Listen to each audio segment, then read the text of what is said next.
In the middle of a freezing 15-degree winter night, the man I once called husband looked straight into my eyes and coldly uttered, "Leave everything behind and get out of here immediately." I didn't cry, nor did I beg. Silently, I donned my late father's worn-out coat, clutched the 7-month-old fetus in my womb, and walked straight out into the swirling snowstorm. They thought they had taken everything and driven my child and me to the brink of ruin. But they didn't know that this old coat held a terrifying secret capable of overthrowing an entire family empire. The moment I returned. "I'm so grateful you chose to spend your time here. Now tell me in the comments, where in the world are you watching from, your city, your country? Let's see how far this reaches." Also, please note this story includes fictional elements added for entertainment and thoughtful purposes. Any resemblance to actual names or locations is purely coincidental, but the truth inside it is worth your attention. The files were in a folder labeled Q4 Reconciliation, which was the kind of name designed to be ignored. I found them on a Tuesday evening in February, 3 days before Valentine's Day, while Julian was at what he called a dinner meeting. I was not looking for anything. I had forgotten the Wi-Fi password and needed his laptop. What I found instead was a folder inside a folder inside a folder, the kind of nested structure that is either very organized or very hidden. When you are a trained accountant who spent 6 years auditing mid-sized corporations, you know immediately which one it is. I opened the first file, then the second, then I stopped and sat very still for a long time. $31 million, 6 years. 4 shell companies registered in Delaware, Nevada, and the Cayman Islands, timed to coincide with quarterly filings in a pattern invisible to anyone not looking and immediately obvious to anyone who was. I did not finish counting. I closed the laptop, put it back exactly where I found it, went to the kitchen and filled a glass of water, and stood at the sink looking out at the snow that had been falling since noon. I was still standing there when Julian's key turned in the lock. He came in, unwinding his scarf, already talking about the roads, about something his father had said, and then he stopped. Because I was in the kitchen doorway with the glass of water in my hand, and something in the way I was standing told him the evening had changed. "Everything okay?" he asked. The way you ask when you already know the answer is no. I told him I had used his laptop to find the Wi-Fi password. The change in his face was very small, a tightening around the eyes. Something more calculated than guilt. He said he needed to make a call, walked into the study, and closed the door. I stood in the kitchen, listening to the low murmur of his voice through the wall, not frightened, making arrangements. Charles and Victoria Sterling arrived 23 minutes later. Victoria walked in and looked at me the way a person looks at a problem they are about to solve. Charles nodded at Julian. Not words, just acknowledgement between men who have already spoken and know what comes next. Victoria told me what I had found was none of my concern, that the wisest thing I could do was hand over the passwords and conduct myself as though the evening had not happened. I told her I had only looked. I had not copied anything. 4 minutes later, they had taken everything. My phone, my wallet, my keys, my jewelry, every object in that house that I had believed was mine. When they opened the front door, the cold came in immediately. 15 degrees. Victoria looked at the old coat I was wearing. My father's coat, navy blue, a small silver star on the collar, with the eyes of someone looking at something that does not matter. "That old thing," she said. "Keep it." The door closed behind me. I put one hand on my stomach, 7 months along, and I began to walk. The cold hit my lungs like broken glass. 3 steps from the front door and my body was already screaming, fingers curling into fists inside the thin wool pockets, ears burning, throat raw with every breath. The coat was 30 years old, and it was losing the fight against 15 degrees and a February wind off Lake Michigan that came at you like it had decided you personally.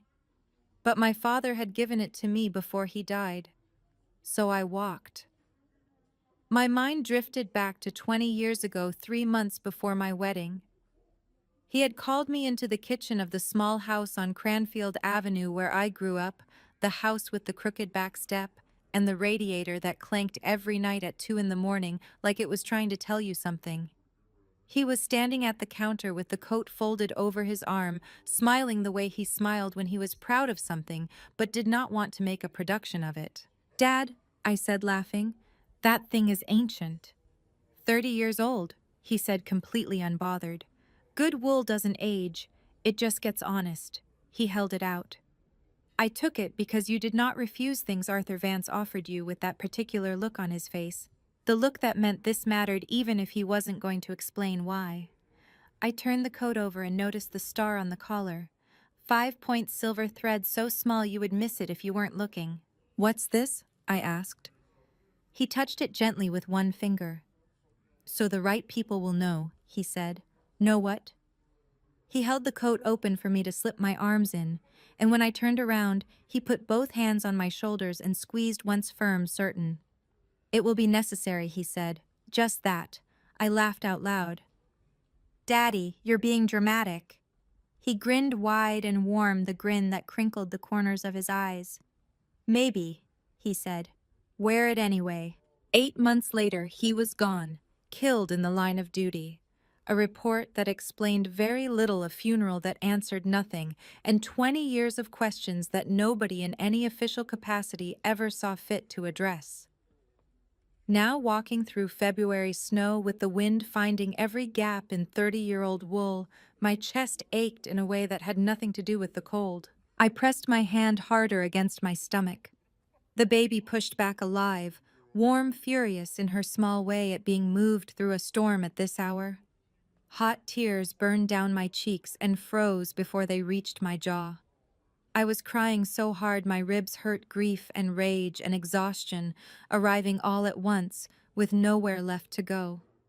"I'm sorry, baby," I said out loud. "I'm going to fix this. I promise." She kicked, hard, twice. Through the snow ahead, a yellow light appeared. The bus stops at 55th and Halsted. I started to run. The bus stop had a pole and a sign. No shelter, no bench, no glass panel to break the wind, just metal planted in cracked concrete, and a schedule that bore only a passing relationship to when the buses actually arrived. I had 87 cents in my coat pocket, 3/4 a dime, 2 pennies counted twice, as if counting again might change the result. The fare was $2. I stood there and did the math, and then I stood there some more. The baby pressed against my ribs from the inside, slow and insistent. I pressed back with 2 fingers. "I know," I whispered. "We're going to be okay." I did not know if that was true, but I said it because she needed to hear it, and because I needed to hear myself say it, and because sometimes the only thing between you and complete collapse is the sound of your own voice making a promise you are not sure you can keep. The first bus arrived at 4:47. I stepped to the curb with one hand raised, the other flat against my stomach. The doors opened and warm air rolled out like a small miracle. I stepped up, touched my card to the reader, and heard the sound I had been dreading. A flat, indifferent beep. Insufficient fare. The driver, a heavy-set man in his mid-40s name tag, reading Gerald, looked at the screen, then at me, then back at the screen, with the efficiency of a man who had made this calculation many times and stopped finding it uncomfortable. "Fare's $2, ma'am. You're short." I looked past him at the bus. 22 people. A woman with her eyes on her phone. A man watching the snow like it was the most interesting thing he had ever seen. A young mother whose eyes met mine for one brief second before sliding away. Not one of them moved. I said, "Please." The word cost me something. Gerald looked at his clock, his fare box, everything except my face. The doors closed. The bus pulled away. I walked back to the pole and put my shoulders against it because my legs were shaking. 20 minutes passed, maybe more. Time does strange things when you are cold enough. I could feel my body making the decisions bodies make when something matters more than comfort. My knees buckled once. I caught the pole with both hands and hung there, head down, breath coming in short white clouds. Then at the far end of the block, headlights appeared through the snow. I let go of the pole. I straightened up with everything I had left. I raised one hand. I was still standing. Marcus Bear Higgins told me later that he almost missed the stop entirely. The snow had been coming down since 4 in the afternoon, not the soft decorative kind that makes Chicago look like a postcard, but the mean horizontal kind that comes off Lake Michigan with a personal grievance and reduces visibility to whatever is directly in front of your headlights. He was running 11 minutes behind, nursing the bus through intersections that had gone glassy with ice, watching the road, the way a man watches something he does not entirely trust. Then his headlights swept the corner of 55th and Halsted.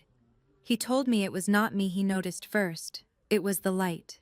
A cold silver flash from my collar, five-pointed, barely the size of a thumbnail there, and gone in under a second as the beam moved past. His hands tightened on the wheel before his mind had finished forming the thought. He knew that star. Not because he had seen it recently, because it had been living in him for 21 years in the particular place where the things that change your life are stored permanently and without your permission, below thought, below language, in the body itself. In the spring of 2001, Marcus had been pinned down in a bad situation on the West Side, the kind that happens when your intelligence is wrong and your position is already compromised. He had been closest to the door. He had been the one in the open. My father, Arthur Vance, had stepped in front of what was coming toward him, not heroically, not with a speech, simply with the quiet decisiveness of a man whose body had already made the decision before his mind caught up. The shot caught Arthur in the shoulder. He went down hard, cursing with considerable creativity, and Marcus caught him, and they spent the next several minutes on the floor of that building, with Arthur bleeding and furious, and Marcus unable to speak. Later at the hospital, Marcus had pressed a small spool of silver tactical thread into my father's hand, the kind the unit used for marking gear in low visibility. "Sew it somewhere you'll always have it," he had said, "so I can find you in the dark." My father laughed, that full room-filling laugh. "Bear," he had said, "you are the most sentimental man alive who would absolutely deny being sentimental." Marcus had denied it. He had meant every word. 3 years later, my father was dead, and Marcus had carried the weight of that silver thread for 2 decades, a small, bright point of grief that never went fully dark. Now he was staring at it on the collar of a stranger barely holding herself upright at a bus stop in a February storm. He hit the brakes. The bus shuddered to a stop mid-block. He was down the steps before he had consciously decided to move the doors still swinging behind him, the cold rushing in to replace him. I was gripping the pole with both hands. Head down, shoulders heaving with the effort of breathing air that hurt. He reached me in 4 steps and put one steadying hand on my shoulder. "Hey," he said. His voice came out rough, unsteady, in a way that surprised him. "I've got you." I looked up. My face was raw, wet with snow and tears, both my eyes exhausted and fierce. All at once, the eyes of someone running on the very last of everything and refusing to stop. Marcus looked at my face, then at the collar. "Arthur's girl," he said quietly. His voice broke on the second word. He stripped off his own coat without answering my confusion, wrapped it over my shoulders on top of my father's, and guided me up the steps. Then he went back to the driver's seat, picked up his phone, and dialed a number he had not called in 5 years. Raymond Miller picked up on the second ring. "Bear." A pause, careful and alert. "It's been a while." "I know." Marcus kept his eyes on the road, watching me in the front row pull both coats tight with shaking hands. "Raymond, I found Arthur's daughter. She's pregnant. And whatever happened to her tonight, it was not an accident." A short silence. Heavy. "Where are you?" Raymond said. The heater on bus 1147 was losing its argument with the cold outside, but it was producing enough warmth that I had stopped shaking quite so violently. I watched him glance at me in the rearview mirror. I had pulled both coats tight around my shoulders and sat with one hand pressed flat against my stomach, my eyes fixed on the windshield, using sheer concentration as a substitute for strength. "She's tough," Marcus said quietly into the phone. "She's Arthur's kid. She can travel." He heard Raymond exhale a long, slow breath that carried 20 years of something Marcus did not have a name for. Guilt, maybe, or the particular weight of a debt that has been sitting on your chest so long you have stopped noticing it until the moment it shifts. "I'll have the lights on," Raymond said. "Drive safe, Bear." Marcus ended the call. He dropped the phone in the cup holder and drove. In the front row, I turned my head and looked at him. My face was still raw from the cold, my eyes red-rimmed, but my voice when I spoke was steadier than he expected. "You called someone named Raymond," I said. "And someone named Cross. Who are they?" "People who knew your father," Marcus said. "People who owe him." I absorbed that. My jaw tightened slightly. "How many people owe my father?" "Enough," Marcus said. "More than you know." I turned back to the windshield. Outside, the snow was still coming down the city, moving past in orange and white. The storefronts of Woodlawn sliding by one after another, the laundromat, the church with the marquee sign, the corner store with the metal grate already pulled halfway down for the night. I watched it all with the particular attention of someone memorizing things, storing them away, as if I understood that tonight was a before and after, and I wanted to remember exactly what the before looked like. Raymond Miller lived in a 2-story brick house on Dorchester Avenue that looked from the outside exactly like every other 2-story brick house on Dorchester Avenue. There was nothing about it that announced itself. No security cameras visible, no reinforced door, no external indication that the man inside was the chief of police of the city of Chicago and had been for the past 7 years. That was the point. Marcus pulled up to the curb and cut the engine. Every light in the front of the house was on. Raymond had been as good as his word.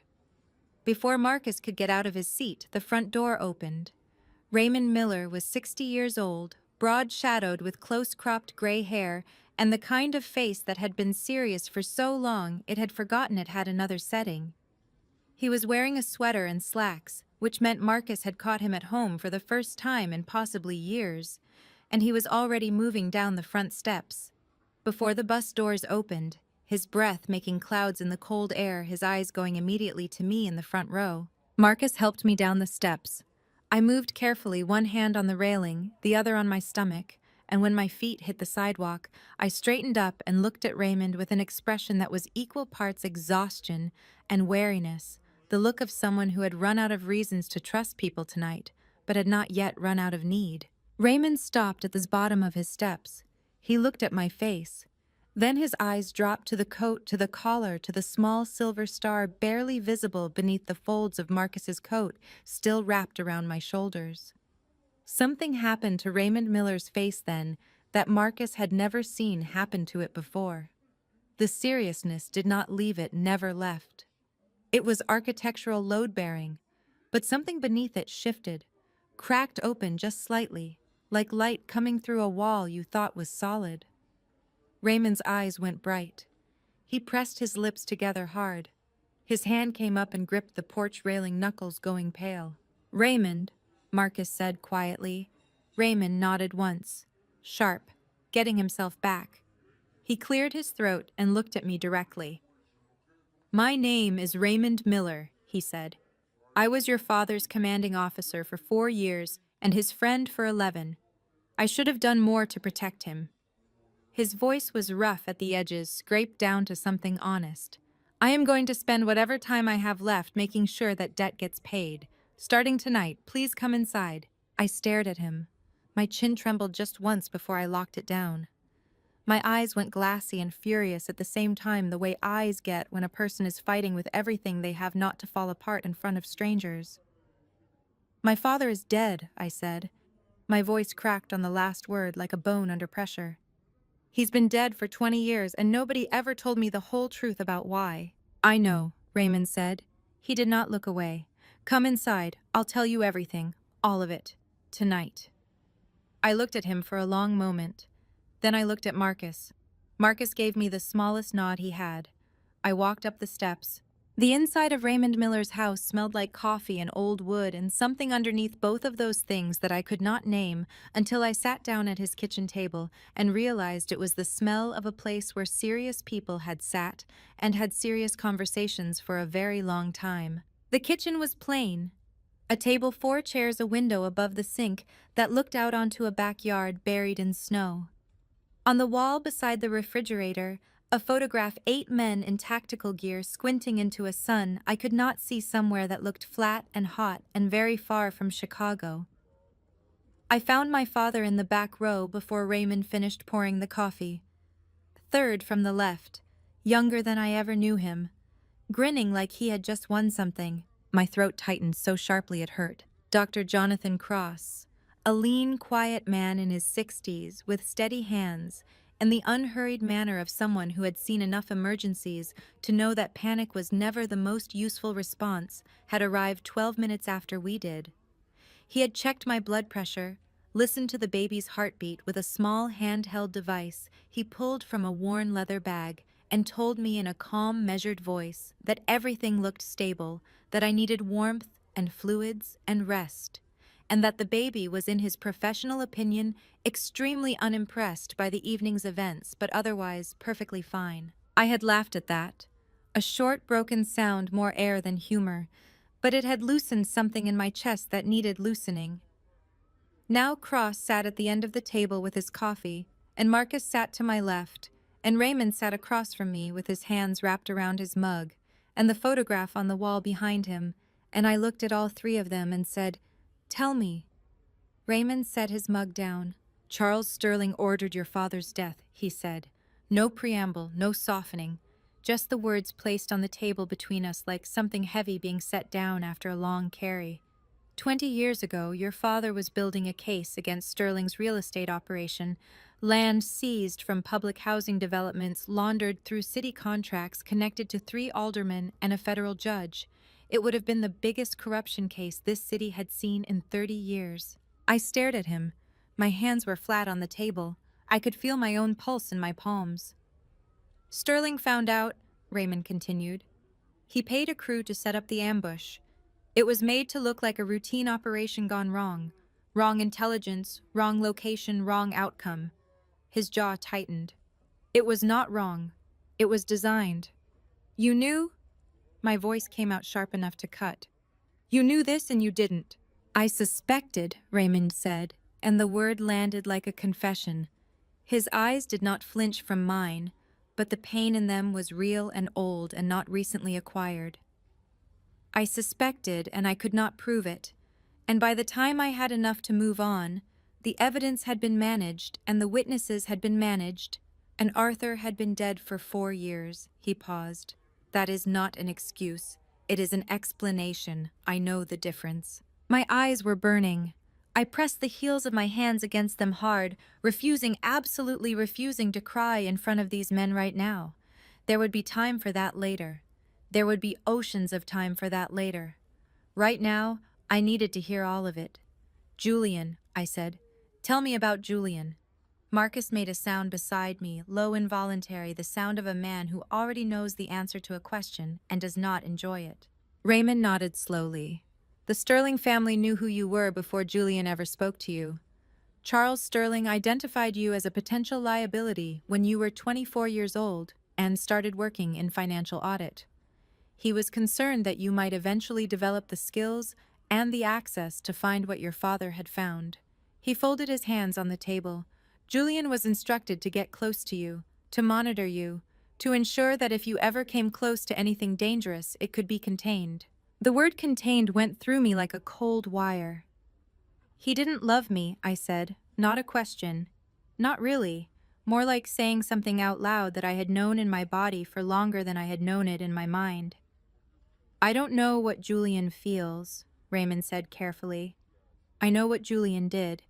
And I know that the night you found those files, he called his father before he called you." I thought about Julian standing in the hallway with his hands in his pockets. Not meeting my eyes. Running numbers. My stomach turned over. "There's something else," Raymond said. He stood and walked to the counter, opened a drawer, and came back with a manila envelope that was old enough to have yellowed at the edges, sealed with a strip of tape that had been applied and removed and reapplied so many times it had lost most of its adhesive. He set it in front of me. On the front, in my father's handwriting, the handwriting I knew from birthday cards and grocery lists and notes left on the kitchen counter, were 2 words: "For Clara." My breath left my body. He left it with me 3 weeks before he died, Raymond said quietly. He told me to give it to you when the time was right. Raymond's voice roughened. I have been arguing with myself about when that was for 20 years.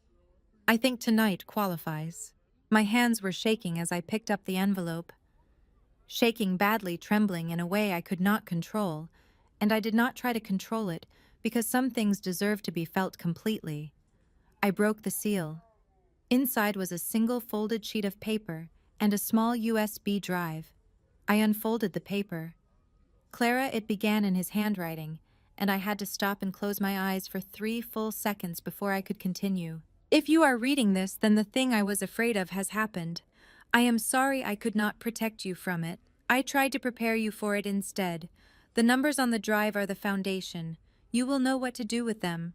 You always understood numbers better than I did, even when you were 12 years old, correcting my checkbook and pretending you were not enjoying it. A sound came out of me, half laugh, half sob. Marcus put his hand over mine on the table without saying a word, and I gripped it hard and kept reading. The coat will bring you to the right people. The right people will bring you to the truth. And the truth, that part I leave to you. I always trusted you more than you trusted yourself. I love you, baby girl. Finish what I started. Dad. I folded the letter. I pressed it against my chest with both hands. And then finally, in Raymond Miller's kitchen with the snow still falling outside, and my father's handwriting warm against my sternum, I let myself cry. Not the broken, frightened crying of the sidewalk an hour ago. Something deeper than that. Something that had been waiting 12 years for a room safe enough to come out in. Raymond did not tell me to stop. Marcus did not tell me it would be okay. Cross quietly refilled my water glass. They just stayed. All 3 of them. Present and steady, the way my father had taught them to be. When I finally looked up, my eyes raw and my chest hollow, and something in me cleaner than it had been in a long time, I looked at Raymond and said the only thing that made sense. Tell me everything Sterling has. Every asset, every account, every name. I straightened in the chair. I need to know what I'm taking apart. Raymond looked at me for a long moment. Then, for the first time since I had walked through his door, he smiled. Arthur said you'd say something like that, he said. Raymond made the call at 7:43 in the morning. I sat at his kitchen table with a cup of coffee going cold in front of me and listened to him tell the city of Chicago that Clara Vance, 29 years old, 7 months pregnant, had been reported missing by her husband, Julian Sterling, the previous evening, and had not been located despite an overnight search. That given the weather conditions, 15 degrees heavy snowfall, no phone, no wallet, authorities were deeply concerned for her welfare. That anyone with information should call the tip line immediately. He delivered every word in the flat, careful voice of a man reading from a script, which he was because I had written most of it myself at 2 in the morning on a legal pad Raymond had found in his desk drawer. When he hung up, he looked at me across the table. It's done, he said. As far as the world is concerned, you are gone. I nodded. I picked up the coffee. It was cold, and I drank it anyway, because I had learned in the past 12 hours that you take warmth wherever it is available in whatever form it comes. How long do we have before they start looking harder? I asked. Sterling will wait 48 hours, Raymond said.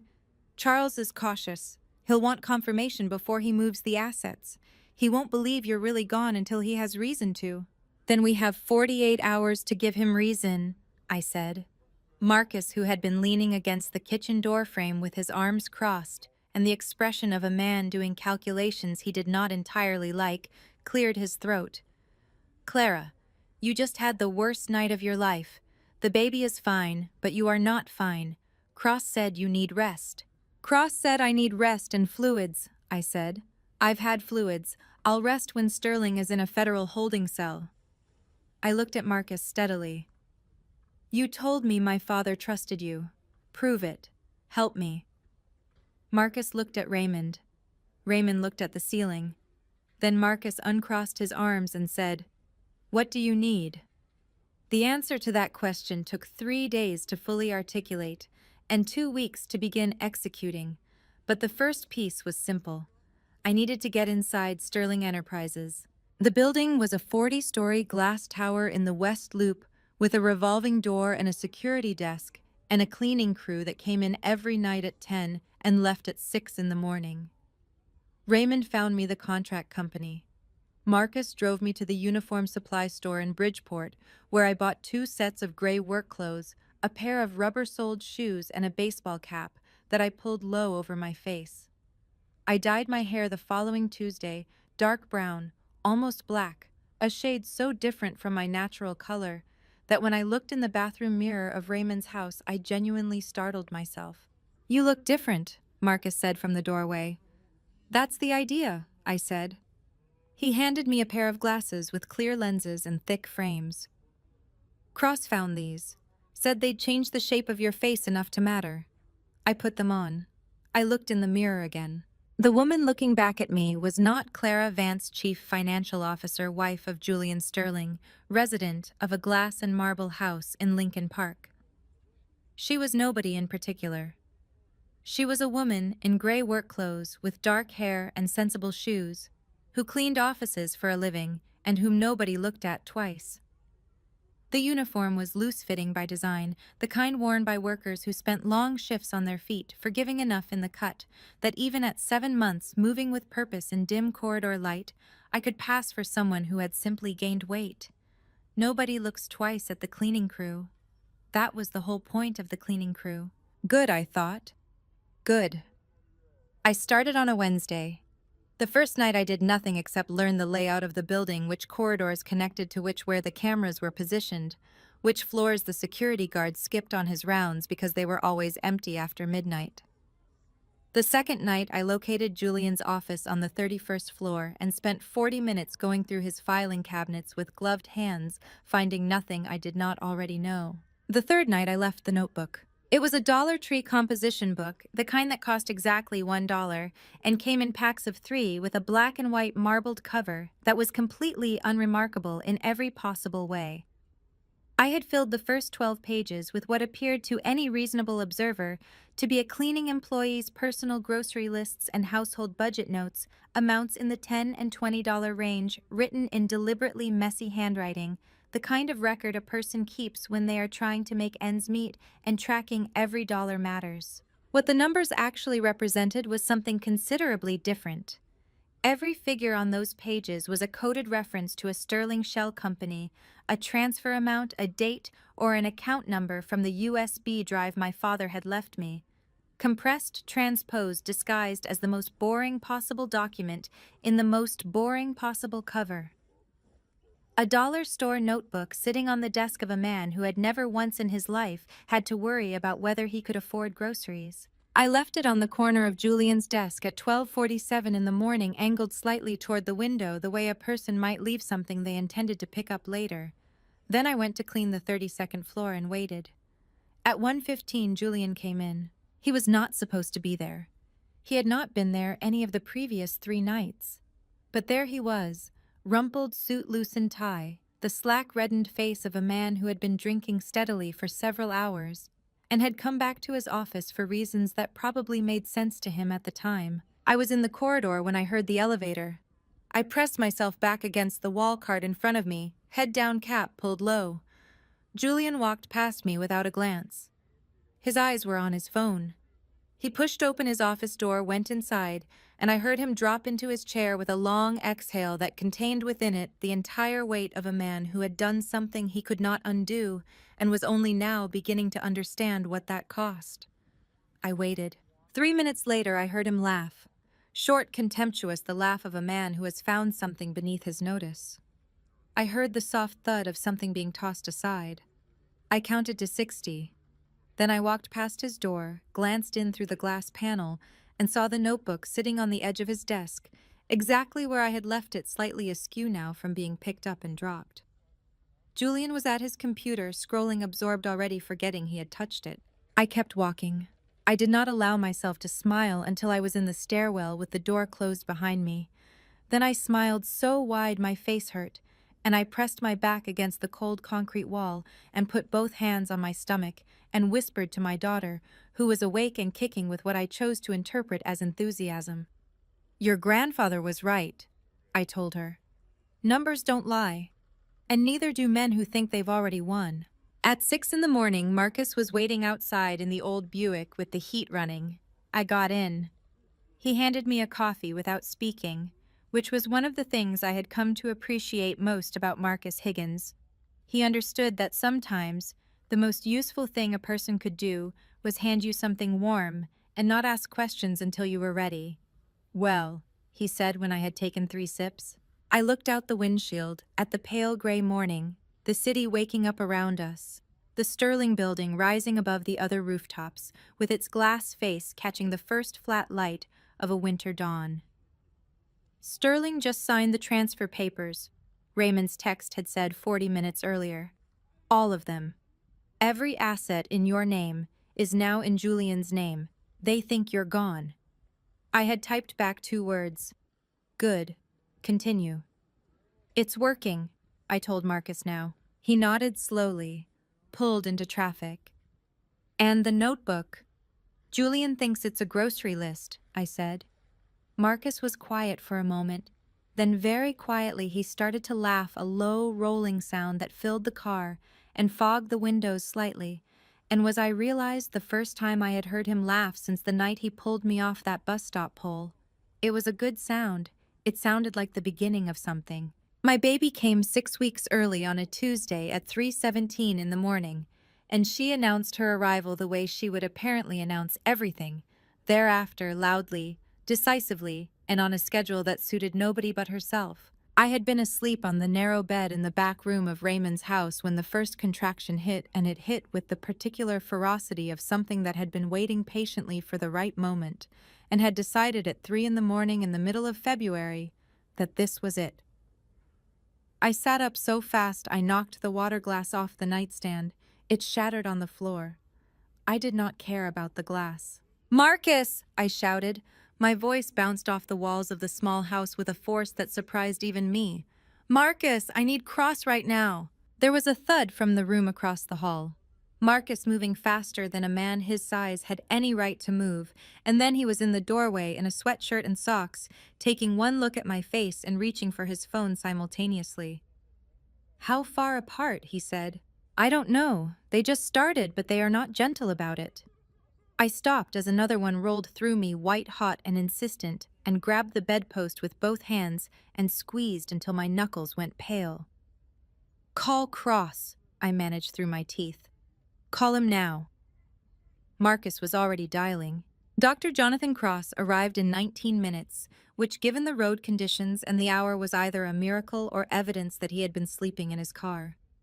He came through the door with his leather bag over one shoulder and his coat still half on, took one look at me, took one look at Marcus, and said, in the calm, unhurried voice that I had come to understand was simply how he operated at all times, regardless of circumstances. "All right, let's see where we are." Where we were, it turned out, was further along than anyone had expected. The next 4 hours were the hardest thing I had ever done, and I say that as a woman who had spent the previous 3 weeks cleaning office buildings in disguise, while 7 months pregnant and planning the financial dismantlement of one of Chicago's most powerful families. Labor was different. Labor did not care about your plans or your intelligence or your determination or any of the things you had decided made you capable. Labor simply required you to be present in your body in a way that left no room for anything else, and my body, which had been through considerable violence in the past several weeks, was not in a cooperative mood. I cried. I swore. I said things to Marcus that I later apologized for, and he later claimed not to remember, which was generous of him, and almost certainly untrue. I called out for my mother, who had died when I was 9, and for my father, who had died when I was 16, and in the particular delirium of the final hour, I was not entirely certain they were not in the room.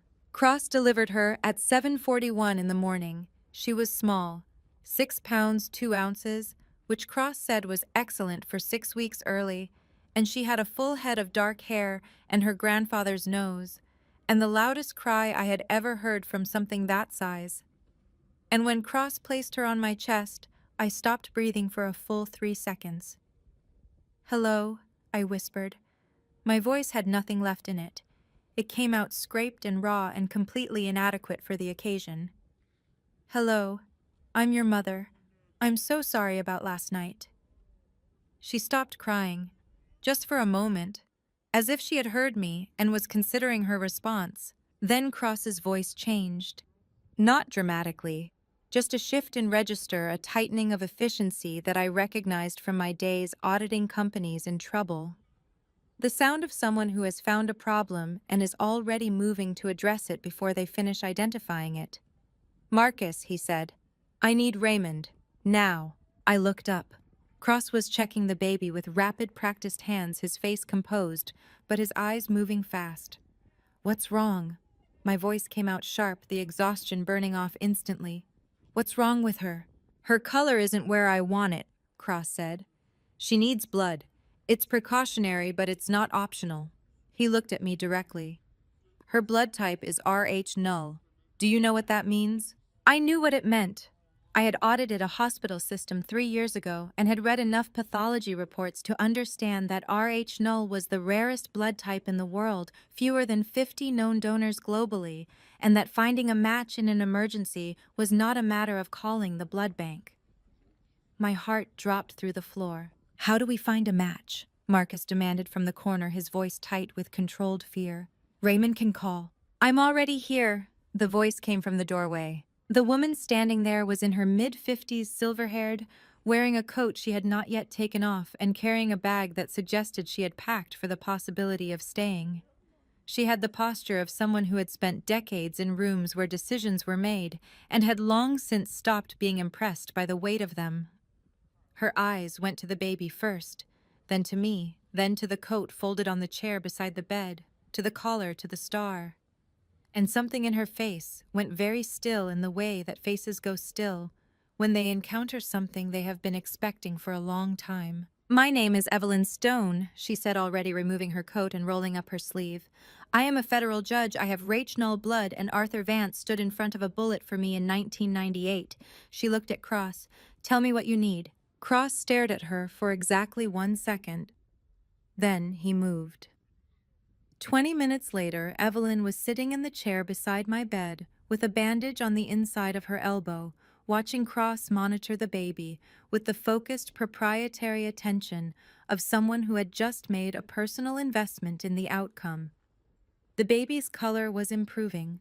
Her cry when it came was strong and indignant and absolutely magnificent. I looked at Evelyn. "You came because of my father." "I came because Raymond called me," she said. "But yes, because of your father." She folded her hands in her lap.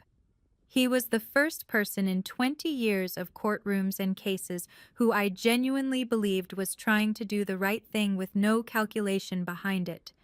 When he died, I—" She stopped, pressed her lips together, started again.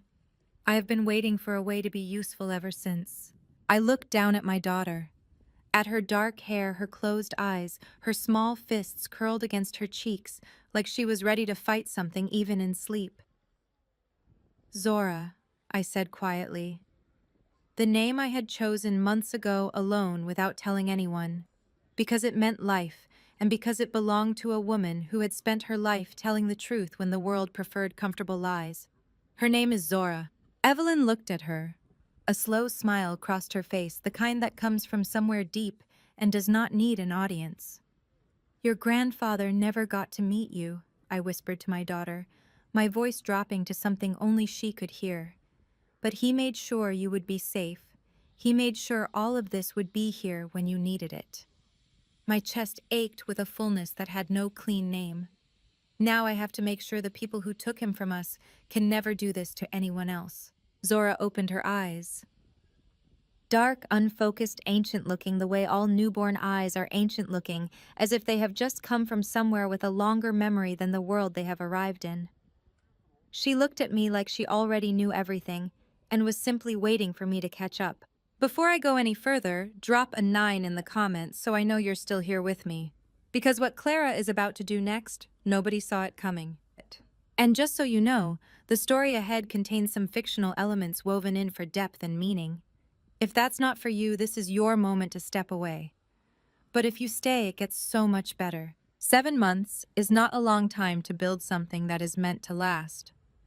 But 7 months is a very long time to be invisible. And invisibility, I had learned, was its own kind of power. The world thought I was dead. Julian had moved into a penthouse on Michigan Avenue with Chloe Bennett, a 26-year-old with excellent cheekbones and a talent for being in the right place at the right time, which was the charitable interpretation of how she had gone from Julian's personal assistant to the woman wearing his grandmother's ring in the space of 4 months. Charles Sterling had quietly absorbed every asset that had been in my name. Victoria had redecorated. They had closed the chapter on me with the efficiency of people who had closed chapters before and expected no further correspondence from the pages they had discarded. They were about to be very surprised. Evelyn Stone was the first piece. She came to Raymond's house on a Thursday afternoon in March, 3 weeks after Zora was born, and sat across from me at the kitchen table with a leather portfolio that she opened without ceremony to reveal a single page of numbers that made me sit up very straight in my chair. "This is the Arthur Vance Memorial Fund," she said, tapping the page with one finger. "Your father's life insurance, his pension, his government survivor benefits, and the wrongful death settlement that Raymond negotiated privately with the city in 2006, the one you were never told about because you were a minor, and the terms included a confidentiality agreement that was, as it turns out, legally questionable in its application to a direct heir." She looked at me over the top of her reading glasses.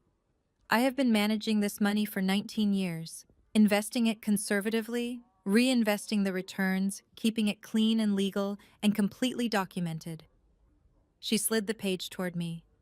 "This is what it has become." She anticipated my next question before I could ask it. "The settlement was structured through a court-appointed legal guardian.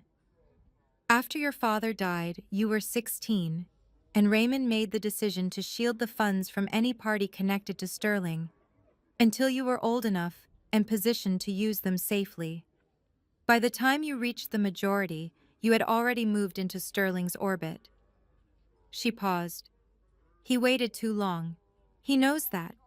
But the money waited with him untouched, and here it is." I looked at the number at the bottom of the page. My mouth went dry. "Evelyn," I said carefully, "this is enough," she said simply. "It is enough to do what needs to be done. Your father was not a wealthy man, but 19 years of compound interest in diversified index funds, managed by someone who had reasons beyond professional obligation to ensure its growth." She closed the portfolio. "He would have found the whole thing somewhat ironic, I think." I laughed, despite myself. A real laugh, the first one in longer than I could calculate. "He would have called it overkill." "He would have been right," Evelyn said. "He usually was." She stood, straightened her jacket, picked up her bag. "The money is yours. Use it carefully. Use it carefully. Use it legally. And use it to end this, my girl, not just for yourself." She left. I sat at the kitchen table for a long time with the single page of numbers in front of me, and Zora asleep in the bassinet beside me, her small chest rising and falling with the peaceful regularity of someone who had not yet learned that the world required vigilance. I picked up my pen. I began to plan. The strategy was not complicated because the best strategies never are. Sterling Enterprises was a publicly traded company, which meant its vulnerability was public, visible on any stock exchange terminal, accessible to any buyer with sufficient capital and sufficient patience. Charles Sterling had never worried about a hostile acquisition because he had spent 30 years making sure the Sterling family controlled enough shares to make the prospect untenable. What he had not accounted for was a buyer who was not interested in a takeover. A buyer who simply wanted to own enough to make noise. I needed 30%. That was the threshold for forcing a special shareholder meeting. That was the number that turned a ghost into a problem. I bought through 7 different holding companies registered in 7 different states, each one acquiring small positions over several weeks at intervals designed to avoid triggering the reporting thresholds that would have flagged the purchases to Sterling's legal team. Evelyn handled the legal architecture. Raymond provided the intelligence which of Sterling's institutional investors were underwater, which funds were looking to exit their positions quietly, which brokers could be trusted to execute without asking questions. Marcus drove me. Every morning, every evening, every late-night meeting with Evelyn's lawyers or Raymond's contacts, or the forensic accountant Raymond had found in Milwaukee, who specialized in exactly the kind of corporate structure Sterling had built, and who had, upon reviewing the USB drive from my father, used the word magnificent in a tone that suggested he meant it as both a compliment and an indictment. Marcus drove me to all of it. He had left the CTA in March 3 weeks after Zora was born, filing his own termination paperwork, with a level of thoroughness that his supervisor had apparently found baffling. "You wrote your own termination letter," I had asked him when he told me. "More detailed than anything they would have written," he said, completely unapologetic, settling into the driver's seat of the old Buick with the particular comfort of a man who has made a decision and is at peace with it. I needed to be free to do this, and I needed it to be clean. No loose ends. I looked at him. "You gave up your pension." "Arthur gave up more than that for me," he said. "He put the car in drive. Don't make it into something bigger than it is." But it was something bigger than he was admitting, and we both knew it, and I loved him for pretending otherwise. By October, I owned 31% of Sterling Enterprises.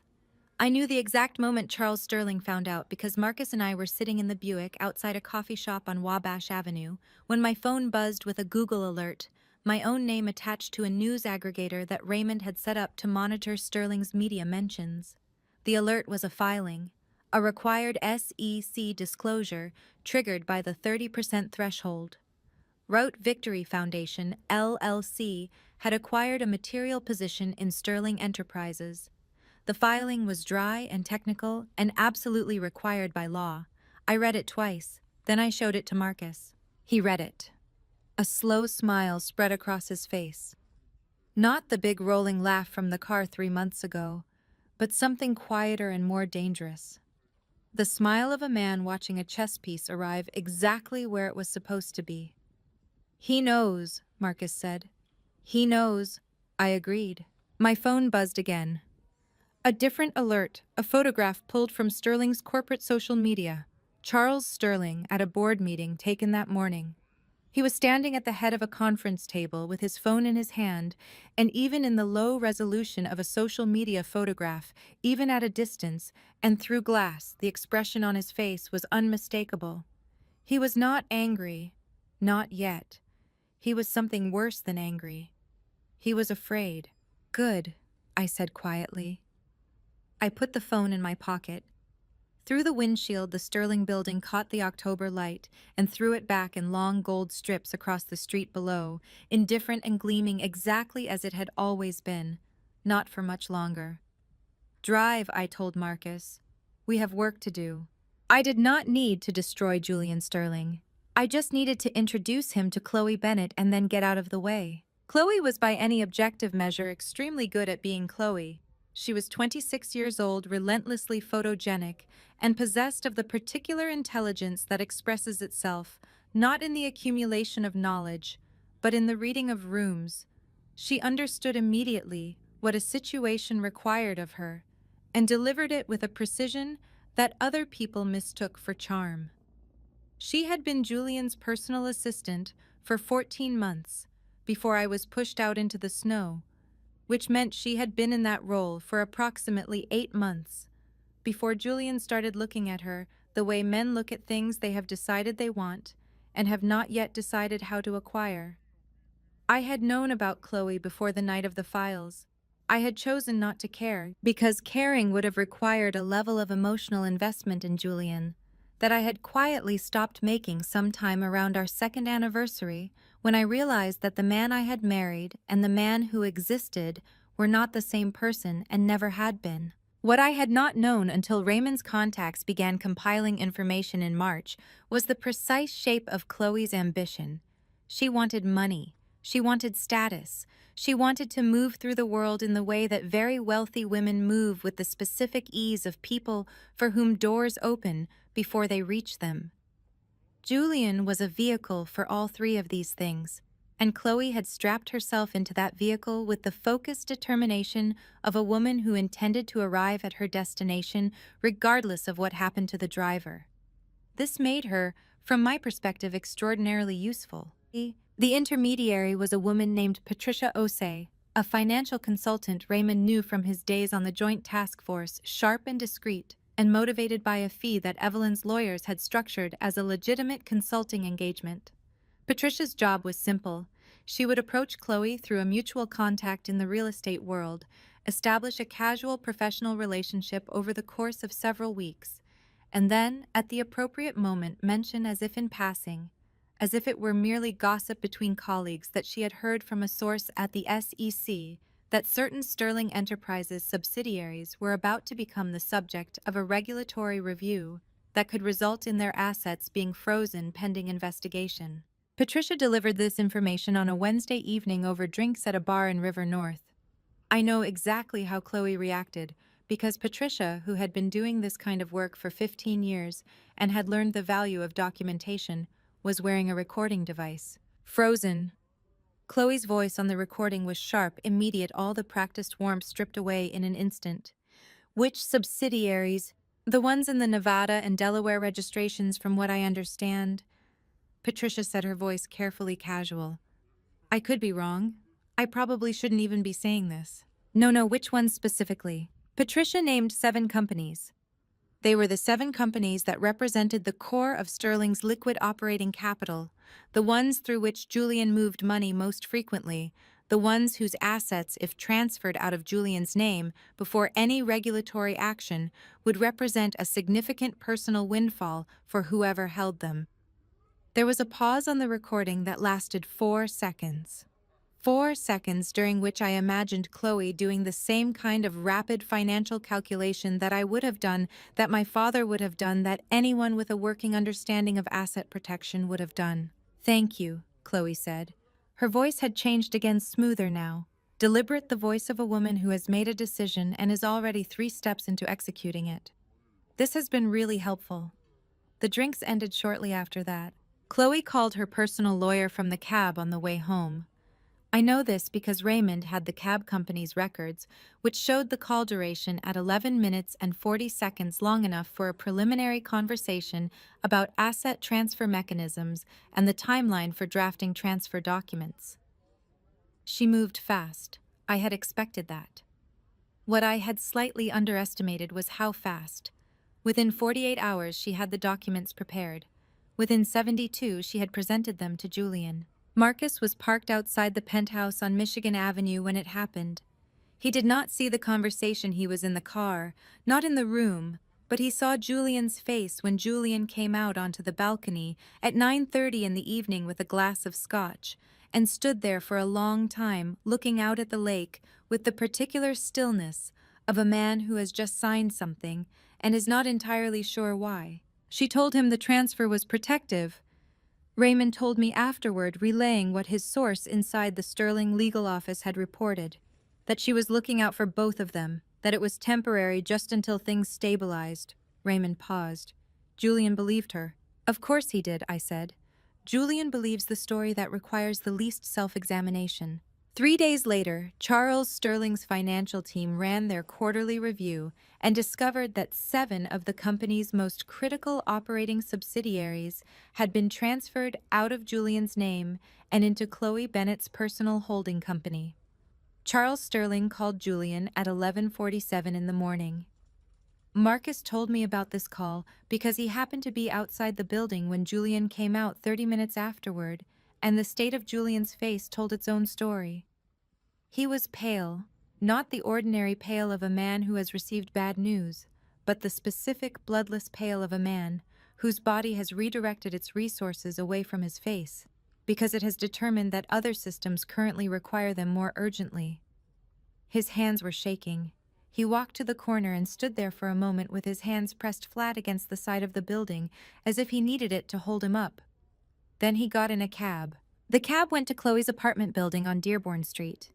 I know what happened next because the building's security footage, which was later subpoenaed by Agent Walsh's team as part of the federal financial fraud investigation, showed Julian arriving at Chloe's door at 12:22 in the afternoon. He knocked. She opened it. He pushed past her into the apartment. The door closed. What came through it muffled but audible to the neighbor in the adjacent unit, who later mentioned it to the building's front desk staff in passing, was the sound of Julian Sterling losing the carefully maintained composure that had served him his entire adult life all at once, in an apartment that belonged to a woman who had just legally acquired 7 of his family's most valuable companies, and who was at the precise moment of his arrival on the phone with her own lawyer discussing the timeline for her upcoming prenuptial agreement with Julian, which she had decided needed to be considerably more detailed than previously planned. I was at Raymond's kitchen table when Marcus texted me.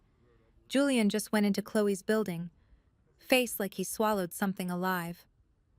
I looked down at Zora, who was lying on a blanket on the floor, batting at a mobile that Marcus had assembled from parts he found at a dollar store.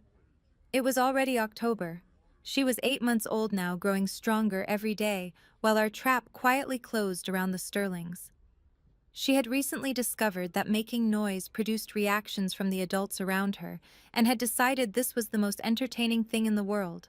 Julian's new woman, Chloe, I said to her conversationally, is about to learn that greed is only a strategy until someone greedier comes along. Zora grabbed the mobile and yanked it sideways with a shriek of delight. I typed back to Marcus Good. Let me know when he leaves.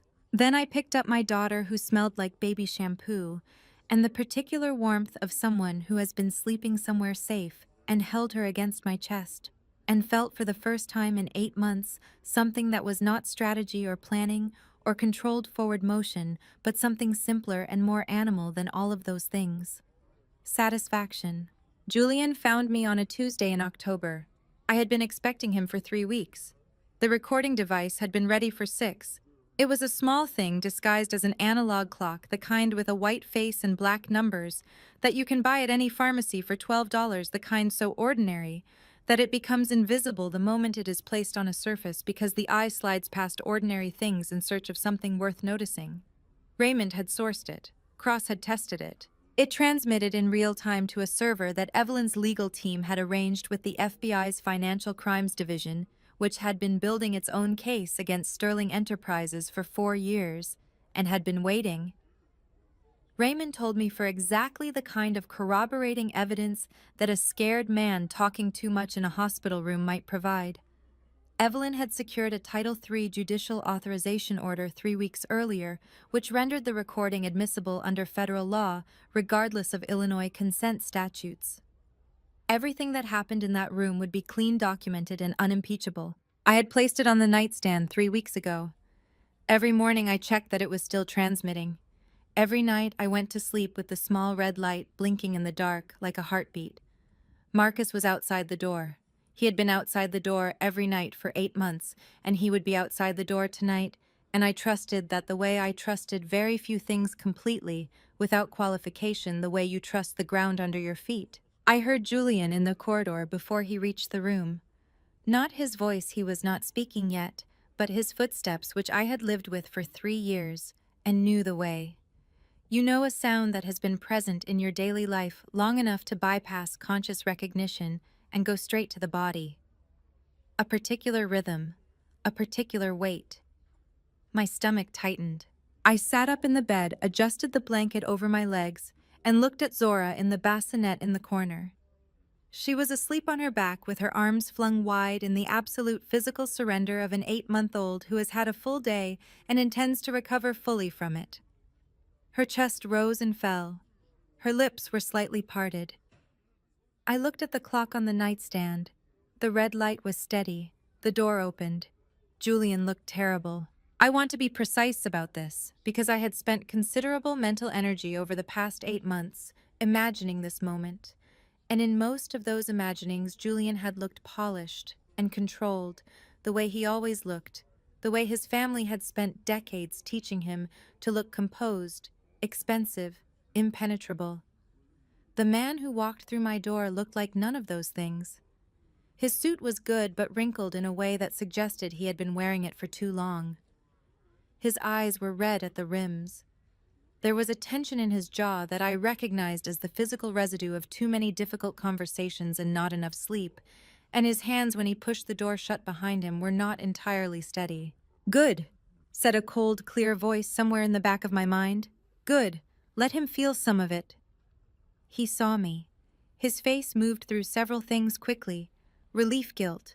something more complicated than either. And then he crossed the room and stopped at the foot of the bed and looked at me with an expression I had never seen on his face before. He looked ashamed. "Clara," he said. His voice was rough, scraped down to something uncharacteristically honest. "You're alive." "Evidently," I said. He flinched, just slightly. "I looked for you. After I looked. I didn't know. Julian." I kept my voice very even, very quiet. The voice of a woman who has nothing left to prove and therefore nothing left to perform. "Why are you here?" He pulled the chair from the corner of the room and sat down heavily, elbows on his knees, hands clasped in front of him. He stared at the floor for a moment. Then he looked up at me with the desperate sincerity of a man who has rehearsed what he is about to say and is now discovering that the rehearsal and the reality are two entirely different experiences. "I made a mistake," he said. "I made a catastrophic, unforgivable mistake, and I have not slept properly since February, and I need you to know that what happened that night, my parents, the way they—" He stopped, pressed his lips together, started again. "My father told me it was necessary, that you'd found the files, and that if you went to anyone, the SEC, the FBI, anyone, it would destroy everything we'd built. He said it was the only way." His voice cracked on the last word. I believed him. I stood there, and I believed him, and I let them. He put his face in his hands. I watched him. My chest was a sealed room. Whatever was in it, grief, fury, the residue of 3 years of a marriage that had been a performance from one side, I had locked it somewhere. It could not reach the surface tonight, because tonight required clarity, and clarity required distance, and distance was the one thing I had spent 8 months learning to maintain. "Julian," I said quietly, "look at me." He looked up. His eyes were wet. He was crying in the effortful, reluctant way of men who have been taught that crying is a concession, squeezing tears out against their own resistance. "Did you know," I asked, "before that night? Did you know what your father had done to get the land contracts? Did you know about the shell companies before I found the files?" He opened his mouth, closed it, opened it again. "I knew there were structures," he said. "Things that had been set up before I came into the business. My father said they were standard practice, that everyone in the industry operated the same way that it was. Did you know?" I said again, each word deliberate and separate, "that your father had a man killed to protect those structures?" The color left Julian's face so completely and so quickly that for a moment I thought he was going to faint. He gripped the arms of the chair. His mouth moved without producing sound. "What?" he whispered. "Arthur Vance," I said. "My father. He was building a case against your family's land operations 20 years ago. Your grandfather arranged for him to be killed." I watched Julian's face as the information landed, cataloging each reaction with the detached precision of someone who no longer had the luxury of being surprised by what people were capable of. "Your father knew. He has known his entire adult life, and he built an empire on top of it." Julian made a sound that was not quite a word, something raw and involuntary that came from somewhere below language. "I didn't—" He lurched forward, grabbing the bed rail with both hands, his knuckles white, his eyes frantic. "Clara, I swear to you, I did not know about that. I knew the books were wrong. I knew there were things I wasn't supposed to ask about, but I would never have—" His voice broke completely, splintering apart in a way that would have moved me once in a different life, in a version of this story, where I still believed that what he felt and what he did were connected. "Please, tell me what I can do. I'll give you everything, the accounts, the access codes. I'll testify against my father. "Julian," I said gently, "stop." He stopped. He was breathing hard, chest-heaving, tears running openly down his face now without any attempt at containment. I looked at him for a long moment. Then I looked at the clock on the nightstand. The small red light blinked steadily in the dim room. "I think," I said, "that you've already said everything that needs to be said." He stared at me, confused, still raw, not yet understanding. He would understand later, when his lawyer called him, when the FBI called his lawyer. When the transcript of this conversation arrived as Exhibit 47 in a federal indictment that covered 31 counts of fraud tax evasion conspiracy, and the conspiracy resulting in the death of Arthur James Vance, a law enforcement officer actively cooperating with a federal investigation at the time of his death, committed in the city of Chicago on a March evening 20 years ago when the cherry trees on the boulevard were just beginning to blossom. He would understand then. For now he just looked at me, and I looked back at him, and the clock on the nightstand kept its quiet, faithful time. "Thank you, Julian," I said softly to the room, to the record, to the man my father had been before any of this began. My father always said that numbers don't lie. I glanced at the clock one last time. Turns out neither do scared men. Gerald Pitts had not slept properly in 8 months.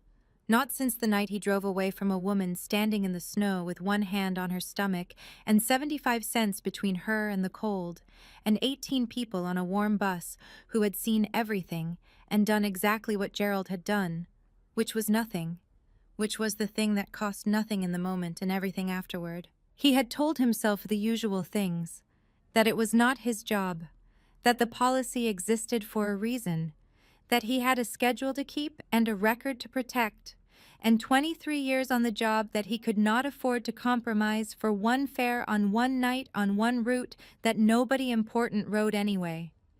He had told himself these things so many times and with such consistency that for the first 2 weeks after Valentine's Day, he had almost believed them. Then the dreams started. Not nightmares exactly, just a door, a bus door closing, and on the other side of it a face young, exhausted, one hand raised not in anger, but in something worse than anger, something quieter and more permanent. A woman who had looked at 18 people and understood in the specific way that people understand things that go very deep, that not one of them was going to help her. Gerald woke from this dream at 2 a.m. on a Wednesday in March and lay in the dark of his apartment on the northwest side and stared at the ceiling and understood with a clarity that 8 months of self-justification had not been able to produce, that he was not a bad man who had done a bad thing. He was an ordinary man who had made a calculation and chosen the wrong side of it. The distinction he was discovering did not make sleeping any easier. Special Agent Dana Walsh of the FBI's Financial Crimes Division came to his door on a Thursday afternoon in November.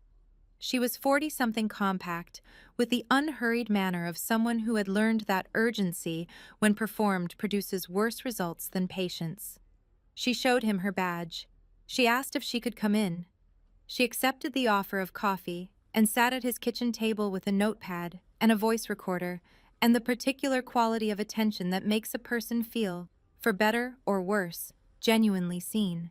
"Mr. Pitts," she said, "I want to talk to you about a phone call you received on February 14th of this year." Gerald's stomach dropped 6 inches. He had known this was coming. He had known it since the morning after Valentine's Day when he woke up and replayed the call in his head and understood that what he had taken for an anonymous tip about a difficult passenger was, on reflection, something considerably more organized than that. The voice on the phone had been male professional and had offered a specific amount, $3,000, transferred to an account number that had been texted to him 30 seconds later, in exchange for ensuring that a woman matching a specific description did not board Route 63 that evening. That, Gerald had told himself, it was not a bribe. He had told himself the woman probably owed someone money, and the caller was a debt collector. He had told himself many things while he watched $3,000 appear in an account he had opened 6 years ago and never used, and had almost forgotten he had. He had not touched the money. That, at least, was true. It had sat there for 8 months like something radioactive, and every time he thought about moving it, he found he could not bring himself to, as if not spending it was the last thread of a morality he was trying not to let go of entirely.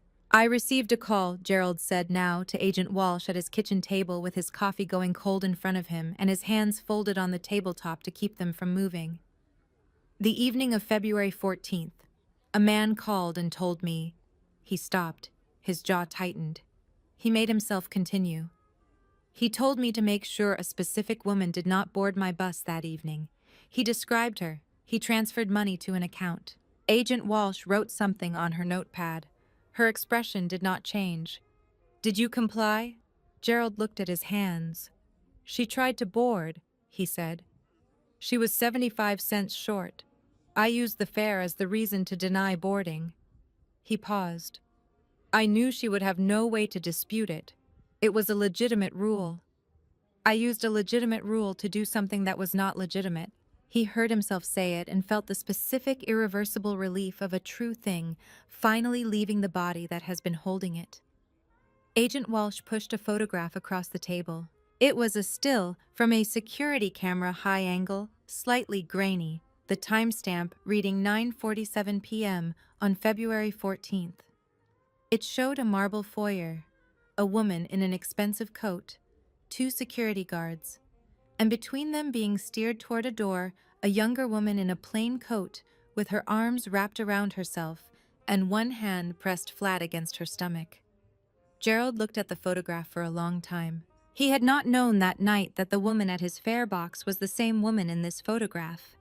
He had not known she had been pushed out of her own home by her husband's family into 15-degree weather with no phone, no money, and 7 months of pregnancy. He had not known any of that.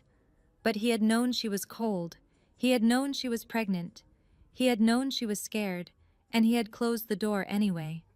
"Mr. Pitts," Agent Walsh said quietly, "this is bigger than a bus fare." Gerald pushed the photograph back across the table. His eyes were burning in a way that had nothing to do with the overhead light. His throat felt like something was caught in it that he could not swallow past. "I know," he said. His voice came out rough and too small for the room. "I've known since February." He reached across the table and picked up Walsh's pen without asking. "Tell me where to sign." Walsh shook his hand at the door. She said he had done the right thing. He did not feel that he had done the right thing.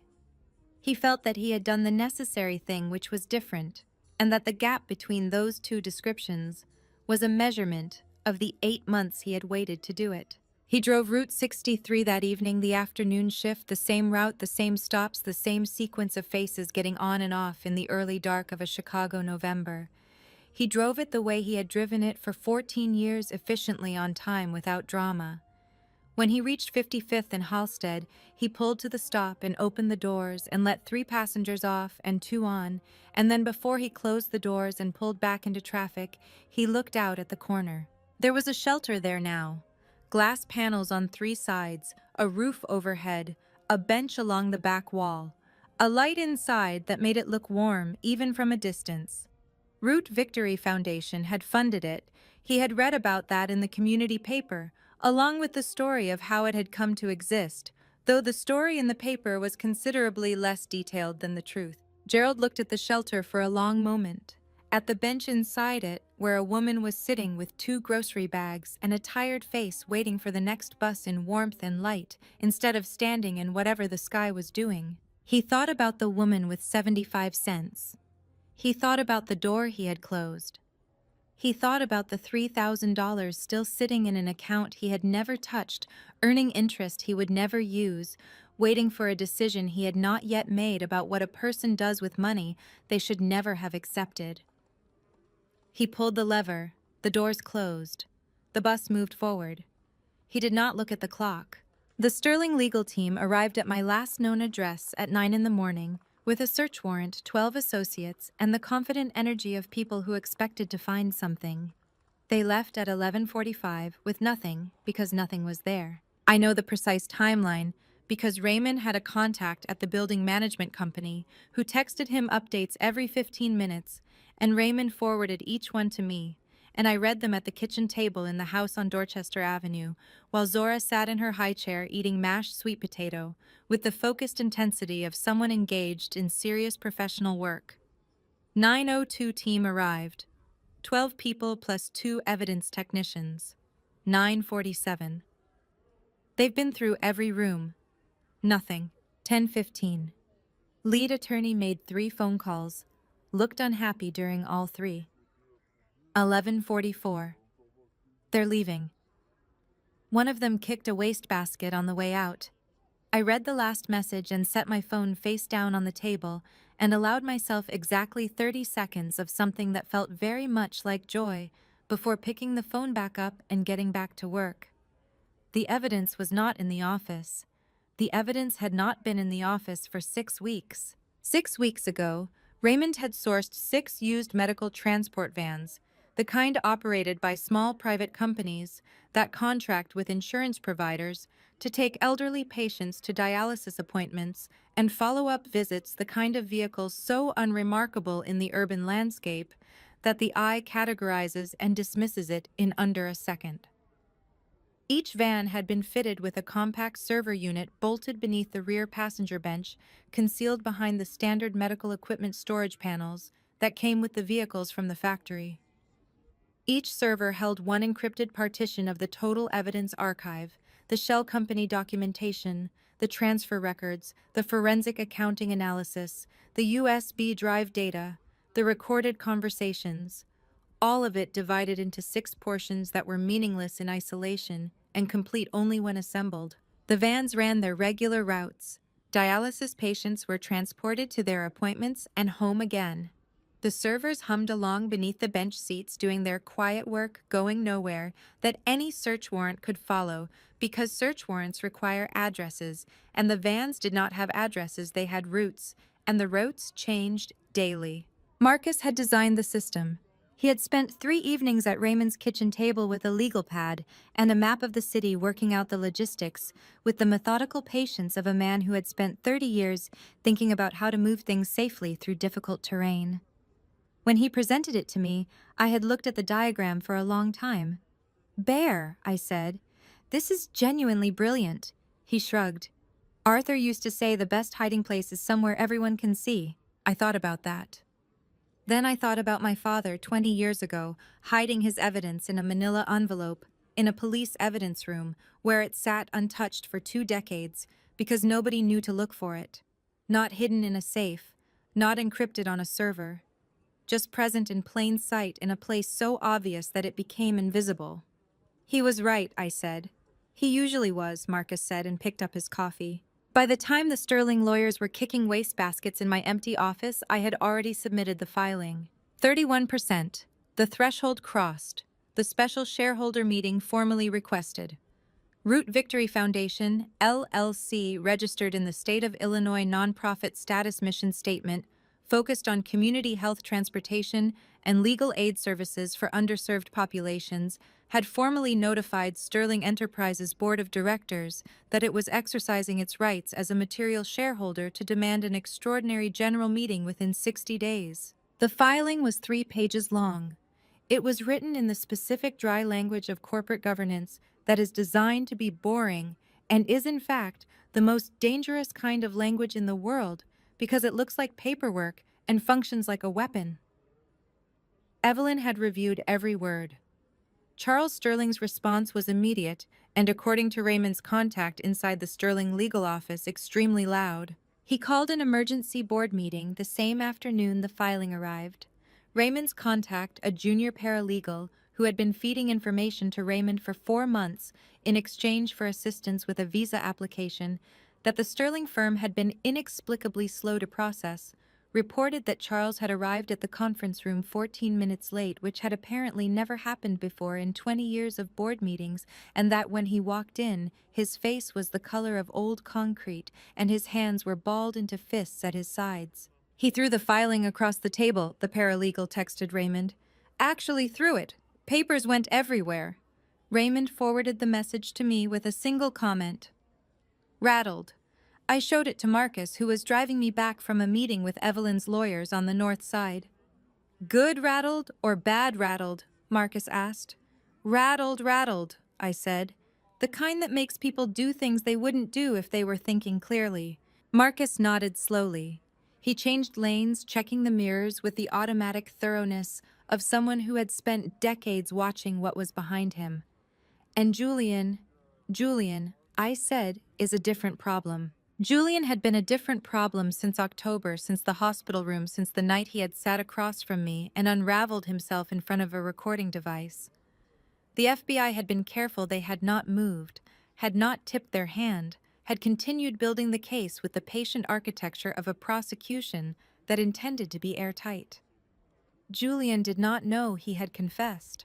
Julian did not know that his words from that night existed in a federal evidence file 4 inches thick. What Julian knew was that Root Victory Foundation owned 31% of his family's company, and that his father was throwing documents across conference tables, and that Chloe, who he had apparently hoped would be an ally in this crisis, had hired her own lawyer and stopped returning his calls. Raymond had told me Julian had been at his computer for 18 hours straight the previous Wednesday, running searches, pulling corporate filings, tracing ownership structures with the frantic energy of a man who suspects something but cannot make the shapes resolve into a picture. At some point during those 18 hours, he had found what he was looking for. I know this because Raymond's contact sent a message at 2:47 in the morning. He found it. He searched Root Victory Foundation. He's looking at the registration documents. I was awake when the message came. I had been awake since midnight, feeding Zora, sitting in the chair by the window with the city lights, making orange patterns on the ceiling, doing the mental calculations that had become as automatic and constant as breathing over the past 8 months. I read the message twice. Then I typed back, "How does he look?" The response took 4 minutes. When it came, it was 3 words, like a ghost. I put the phone down on the windowsill. Outside, Chicago was doing what it always does at 3 in the morning, which is breathe slow and steady, the particular rhythm of a city that never fully stops, just shifts into a lower register when the people who run it in the daytime give way to the people who clean it, drive it, keep it moving through the hours when nobody is supposed to be watching. I looked at Zora. She had fallen back to sleep in my arms, warm and heavy and completely unconcerned with the state of Sterling Enterprises' corporate governance. Julian had read my name 3 times. I knew he had read it 3 times because people always read something 3 times when they cannot believe what they are seeing, when the name on the document is a name that should not be there, a name that belongs to someone the world has been told is gone. In the morning he would tell his father. His father would tell the lawyers. The lawyers would file motions and issue statements and make calls to people in positions of authority who owed Charles Sterling favors, and the machine that had been running for 30 years would begin its last attempt to protect itself. But tonight at 3 in the morning, Julian Sterling was sitting alone at a computer staring at my name, and I was sitting in a chair with my daughter asleep in my arms, watching the city breathe, and I was not afraid of any of it. Not even a little. Raymond Miller had a saying he kept to himself for 19 years. Arthur never left a room without leaving something behind. I had heard that phrase exactly once the night Raymond slid the manila envelope across his kitchen table. I had not understood it then. I understood it now, standing at the corner of 55th and Halsted at 11:42 at night. Zora strapped against my chest in a Navy carrier, the cold February air biting at my cheeks, the way it always did in this city when it wanted to remind you it was still in charge. Marcus stood 3 feet to my left, hands in the pockets of his heavy canvas jacket, eyes scanning the street with the quiet discipline of a man who had spent 22 years learning how to watch without being watched. He had not said a word since we parked the Buick 2 blocks east. He did not need to. Raymond said the 3rd maintenance panel from the north end. I said, my voice low and even. "3rd one," Marcus confirmed. He did not move yet.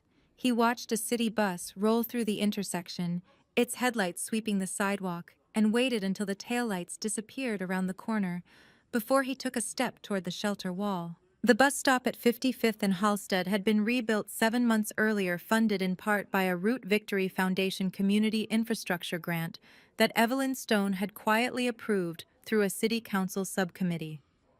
The new structure had reinforced aluminum side panels, LED, lighting strips running along the interior ceiling, and a recessed maintenance corridor behind the north-facing wall, accessible only with a coded panel key that the city's transit authority kept on file.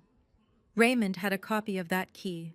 He had made it himself the week the shelter was installed, because my father had told him in 2002, during a night shift outside a warehouse on Cottage Grove Avenue. "If something happens to me, Raymond, look under the station. Not the one they build tomorrow, the one they'll build after. My father had known even then that something might happen to him. He had known the way men who work close to dangerous secrets always know not as a premonition, but as a calculation. He had done the math on Charles Sterling's patience years before Charles Sterling had done the math on him. Marcus slid the panel key into the recessed lock with the practiced ease of someone who had rehearsed this moment 11 times in an empty parking garage on the south side. The panel released with a soft hydraulic click. I stepped forward, one hand pressed flat against Zora's back, feeling the steady rhythm of my daughter's breathing against my palm. The space behind the panel was 18 inches deep and roughly 4 feet wide. It smelled of concrete dust and cold metal. On the left side, wedged between two aluminum support beams with a strip of weatherproof adhesive tape, was a fireproof document box, gunmetal gray, approximately the size of a hardback novel. My father's initials AV were etched into the top right corner with something sharp, probably a pocket knife. I reached in and pulled it free. My hands did not shake. I had expected them to. I had prepared a small internal speech for the moment when emotion might override function, a trick Raymond had taught me during the months of planning. Name what you feel, then set it on the shelf, then work. I felt grief. I named it. I set it on the shelf. I worked. Marcus resealed the panel and we were moving again within 90 seconds. Back at the Dorchester safe house, Evelyn Stone was already at the kitchen table with her reading glasses on and a pot of black coffee she had made 40 minutes earlier. Dr. Jonathan Cross sat across from her reviewing a document on his tablet, his reading glasses pushed up into his salt and pepper hair. Raymond stood by the window the way he always did when he was anxious, arms folded, watching the street. I set the box on the table. No one reached for it. They waited for me. I entered the 4-digit code my father had written in the final line of his letter the year I was born in reverse, and the box released with a soft mechanical exhale. Inside was a single sealed envelope, a USB drive with a red stripe of electrical tape around it, a handwritten index card, and a photograph. The photograph showed 6 men in plain clothes, standing outside a building I recognized immediately as the Sterling Capital Group headquarters on Michigan Avenue. The photo was dated October 17, 2001. Charles Sterling stood at the far left, one hand in his jacket pocket. My father stood at the far right, looking directly at the camera with an expression that was not a smile and not a frown, but something quieter and more resolved, the face of a man who had already decided. Between them stood 4 other men. I recognized 2 of them. A state senator who had retired in 2015, citing health reasons, and a federal judge who had died in a car accident in 2009. I turned the photograph over. On the back, in my father's handwriting, were 9 words. They all signed it. The document is on the drive. Evelyn Stone took off her reading glasses and set them on the table. Her voice when she spoke was the quiet, measured voice of a woman who had spent 31 years in federal courtrooms and had learned that the weight of a moment was best honored with precision rather than volume. "That drive," she said, "if it contains what I think it contains, is a RICO predicate document. It establishes the enterprise, the pattern, and the participants. All 3 elements." Raymond turned from the window. "How long to verify?" 48 hours, Evelyn said, maybe less. Marcus, who had not spoken since we left the bus stop, pulled out a chair and sat down. He looked at me across the table, and there was something in his expression that I had not seen before. Not pride exactly, and not relief, but the particular quality of a debt that was very close to being paid. "Your father," Marcus said carefully, "spent 3 years building that box. He told me once that he was not trying to destroy anyone.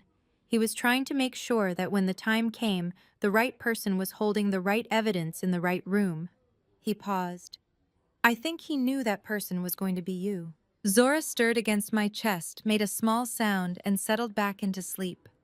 I looked at the photograph one more time. At my father's face on the far right of the frame. At the expression that was not a smile and not a frown. I understood it now. It was patience. It was the face of a man who had already won. He had simply been waiting for the rest of the world to catch up. I slid the USB drive across the table to Evelyn Stone. 48 hours, I said. Then we schedule the meeting. The invitation had been printed on cream-colored cardstock with gold-embossed lettering, the kind of stationery that announced its own importance. Before you had read a single word, Julian Alexander Sterling and Chloe Marie Bennett request the honor of your presence at their celebration of marriage. February 14th. The Fairmont Chicago Millennium Park. Black tie. 7 o'clock in the evening. I had received my copy through an intermediary, a paralegal at Evelyn Stone's firm who had a contact inside the Fairmont's event coordination office. I had not been invited. That was precisely the point. I read the invitation, once set it flat on the kitchen table next to Zora's cereal bowl, and said nothing for 11 seconds. Then I picked up my coffee cup and finished what was left in it. "You sure about tonight?" Marcus asked from the doorway. He was already dressed dark charcoal suit, no tie, the kind of quiet elegance that announced nothing and communicated everything. "I have been sure about tonight," I said, since February 14th, 2 years ago. The Fairmont's Grand Ballroom held 340 guests. I knew this because Raymond's contact inside the event team had provided a full seating chart, a vendor schedule, and the names of all 17 security personnel working the floor. I also knew that the hotel's audiovisual system had been contracted to a firm called Meridian Event Solutions, a company whose sole registered officer was Patricia Osei, the same intermediary who had delivered the SEC rumor to Chloe Bennett 4 months earlier. Patricia had spent 6 weeks preparing what she referred to in her precise and unhurried way as a standard corporate presentation package. It was in fact a 47-slide deck containing the complete Root Victory Foundation, filing the SEC shareholder disclosure showing a 31% stake in Sterling Enterprises, a timeline of the 6 shell companies, and $31 million in diverted funds. And on the final slide, a scanned copy of the photograph from my father's fireproof box. 9 signatures visible at the bottom of the document on the USB drive, now verified and authenticated by Evelyn Stone's team within 39 hours. The deck was loaded onto the Fairmont's presentation system at 4:58 in the afternoon, embedded inside a folder labeled Sterling Family Tribute Video, Do Not Open Before 8 p.m. No one opened it early. People rarely open things that told them not to. I arrived at the Fairmont at 7:22, not as a guest and not as staff. I arrived as a shareholder. Evelyn Stone had filed the extraordinary general meeting request that morning, citing the Root Victory Foundation's 31% stake and invoking a provision in Sterling Enterprises' corporate charter that required any shareholder holding more than 25% to be formally notified of any transaction exceeding $50 million. The Sterling family's recent restructuring, triggered in part by Chloe Bennett's subsidiary transfer, had crossed that threshold by $11 million. The notification had been served to Charles Sterling's personal attorney at 9:15 that morning. The attorney had called Charles. Charles had called Julian. Julian had gone very still, in the way that men go still when they realize they have been outmaneuvered, not at the last moment, but at every moment, and that the person who outmaneuvered them had been several steps ahead since the beginning. The wedding proceeded. I had not come to stop a wedding. I had come because the law required Sterling Enterprises to acknowledge my foundation's shareholder status in a formal setting, and the formal setting that happened to be scheduled for February 14th at 7 o'clock in the evening was the Grand Ballroom of the Fairmont Chicago Millennium Park. I sat in a chair near the east wall of the lobby, Evelyn Stone beside her, in a charcoal blazer, Raymond Miller standing 6 feet to my right. Marcus was outside in the Buick. Zora was with Dr. Cross at the Dorchester safe house, presumably asleep by now, one small fist curled under her chin the way she always slept. At 8:02, the lights in the Grand Ballroom dimmed for the tribute video. At 8:03, the first slide appeared on the 12-foot screen behind the head table. I did not go inside. I did not need to.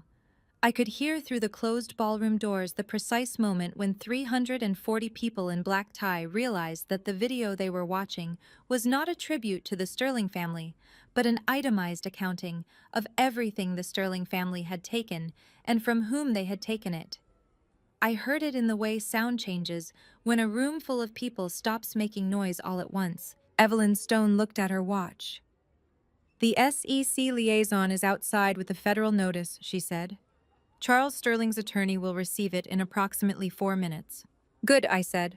There will be photographers in the lobby within the hour, Evelyn added. Once this breaks publicly, it will move quickly. It's already moved, I said. We just let it arrive. The ballroom doors opened and a wave of noise spilled into the lobby.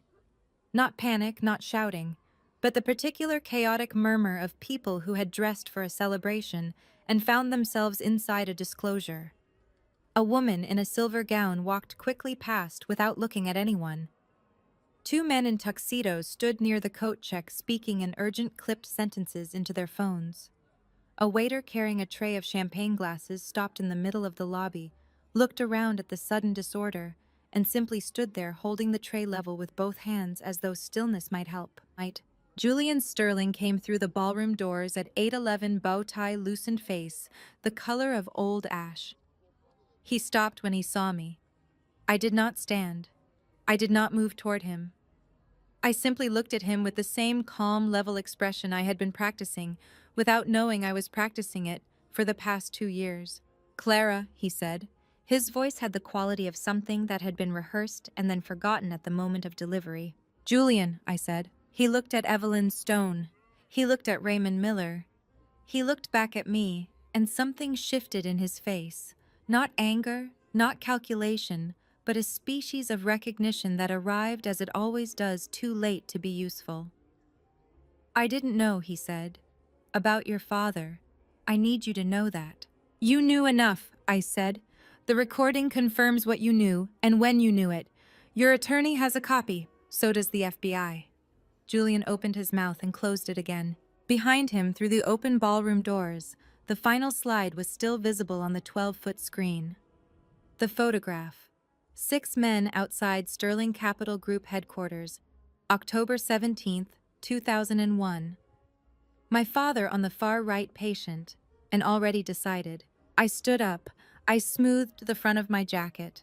I picked up my bag. Tell your father, I said quietly, that the shareholder meeting is scheduled for March 3rd.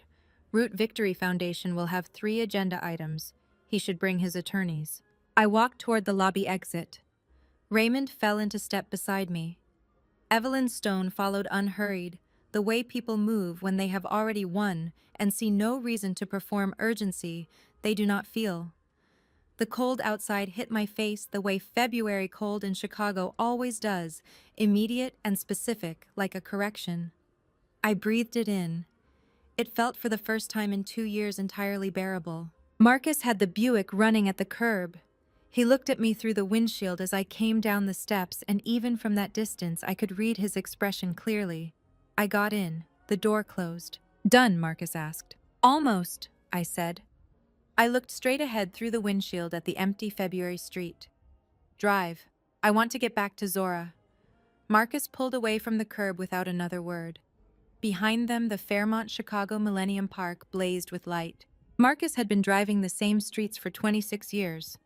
He knew them the way a person knows a language they learned before they learned to read, not by rule but by feel, by the particular rhythm of a route that had been walked and driven and walked again until the pavement itself became a kind of memory. He knew which intersections held their ice longest in February. He knew which streetlights flickered on the Dan Ryan and which ones had been dark so long the city had stopped pretending to fix them. He knew the sound the Buick made when it was cold, and the sound it made when it was warm, and the precise difference between the two. He had not known 2 years ago that driving would become something other than a job. He had not known that a silver star on a coat collar at a bus stop in a snowstorm would redirect the final chapter of his life as completely as a bullet in a warehouse on Cottage Grove Avenue had redirected the middle of it. He knew now.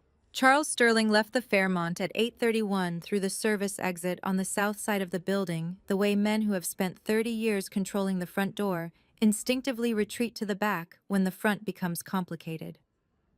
He had sent his attorney ahead in a town car and arranged a second vehicle for himself, a black stretch limousine registered to a hospitality company that Charles had used for private transportation since 2007. The driver, a man named Dennis, who had worked for Charles for 11 years, was waiting at the service entrance with the engine running and the partition glass raised. Raymond's contact inside the Fairmont security team had relayed Charles's exit route at 8:27. Marcus received the message through the earpiece he had been wearing since 7 o'clock. He said nothing. He adjusted his route by 3 blocks, took a left on Wabash, and positioned the Buick at the corner of Wabash and Balbo with a clean sightline to the service exit. "He's coming out," Marcus said. "I did not look up from the document on my lap, I know." "You want to follow?" "We follow," I said. "Raymond's team takes the intercept point at Michigan and 18th. We stay back." "Understood." The limousine pulled out of the service exit at 8:34. Marcus gave it a half block and then pulled onto Wabash, 2 cars back, unhurried, invisible, in the ordinary stream of late-evening Chicago traffic. Charles Sterling sat in the back of the limousine with a glass of bourbon he had poured himself and not yet drunk. He was 67 years old. He had built Sterling Enterprises from a regional real estate holding company into a diversified financial entity with interests in 9 states and 4 foreign markets. He had navigated 2 recessions, 1 federal investigation that went nowhere, and 30 years of the particular social arithmetic required to maintain the kind of wealth that does not merely exist, but actively perpetuates itself. He had not navigated this. He knew what the photograph meant. He knew what the USB drive contained. He had known in the way that men who bury things always know that buried things have a tendency to surface. He had simply calculated incorrectly, as it turned out that the person most likely to find them would not be a 29-year-old woman who had been thrown out of his son's house in a snowstorm 7 months pregnant. He had miscalculated me because he had not considered my father. He was considering my father now. The limousine stopped at the light at Michigan and 18th. Charles looked out the tinted window at the lakefront, at the black February water, beyond the seawall, at the city lights, reflected in it in long, broken columns. He picked up the bourbon glass and set it back down without drinking.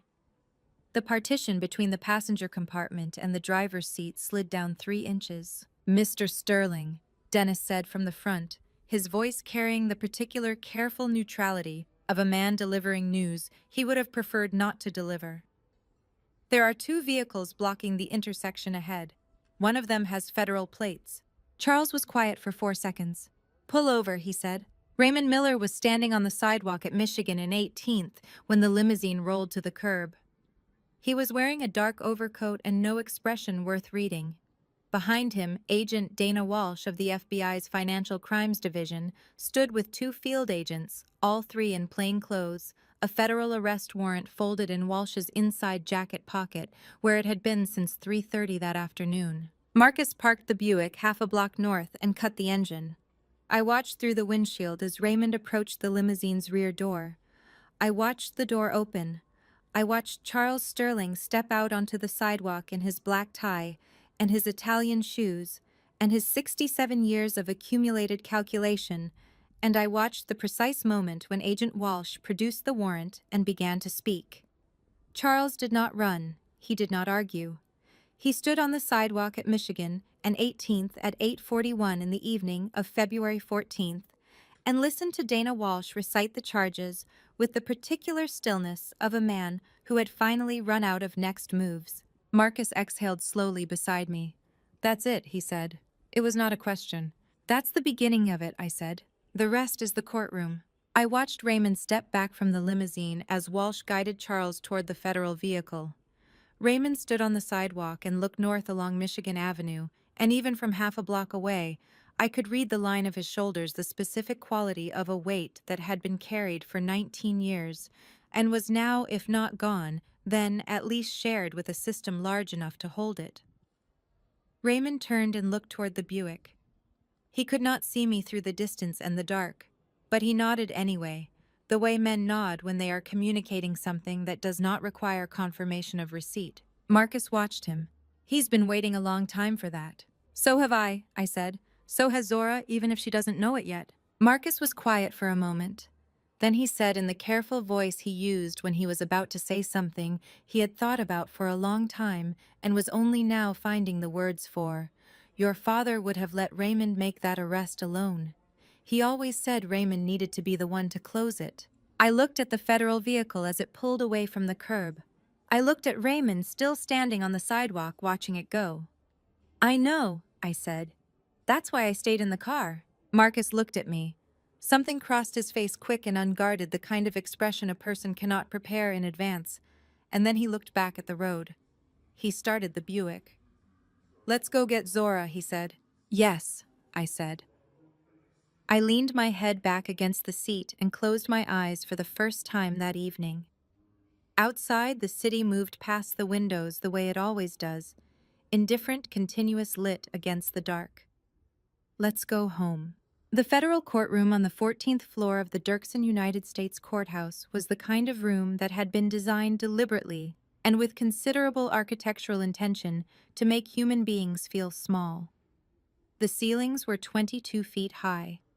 The wood paneling along the walls was the color of old authority. The gallery benches were hard and straight-backed, built not for comfort, but for attention. Every surface in the room communicated the same message, in the same quiet, absolute tone: what happens here matters, and you will conduct yourself accordingly. I had been in the room 4 times before the day of sentencing. I had sat in the gallery during the preliminary hearing. I had given my victim impact testimony on a Tuesday morning in November, reading from 3 pages of handwritten notes in a voice that did not waver once, while Charles Sterling sat at the defense table and looked at the surface of the wood in front of him.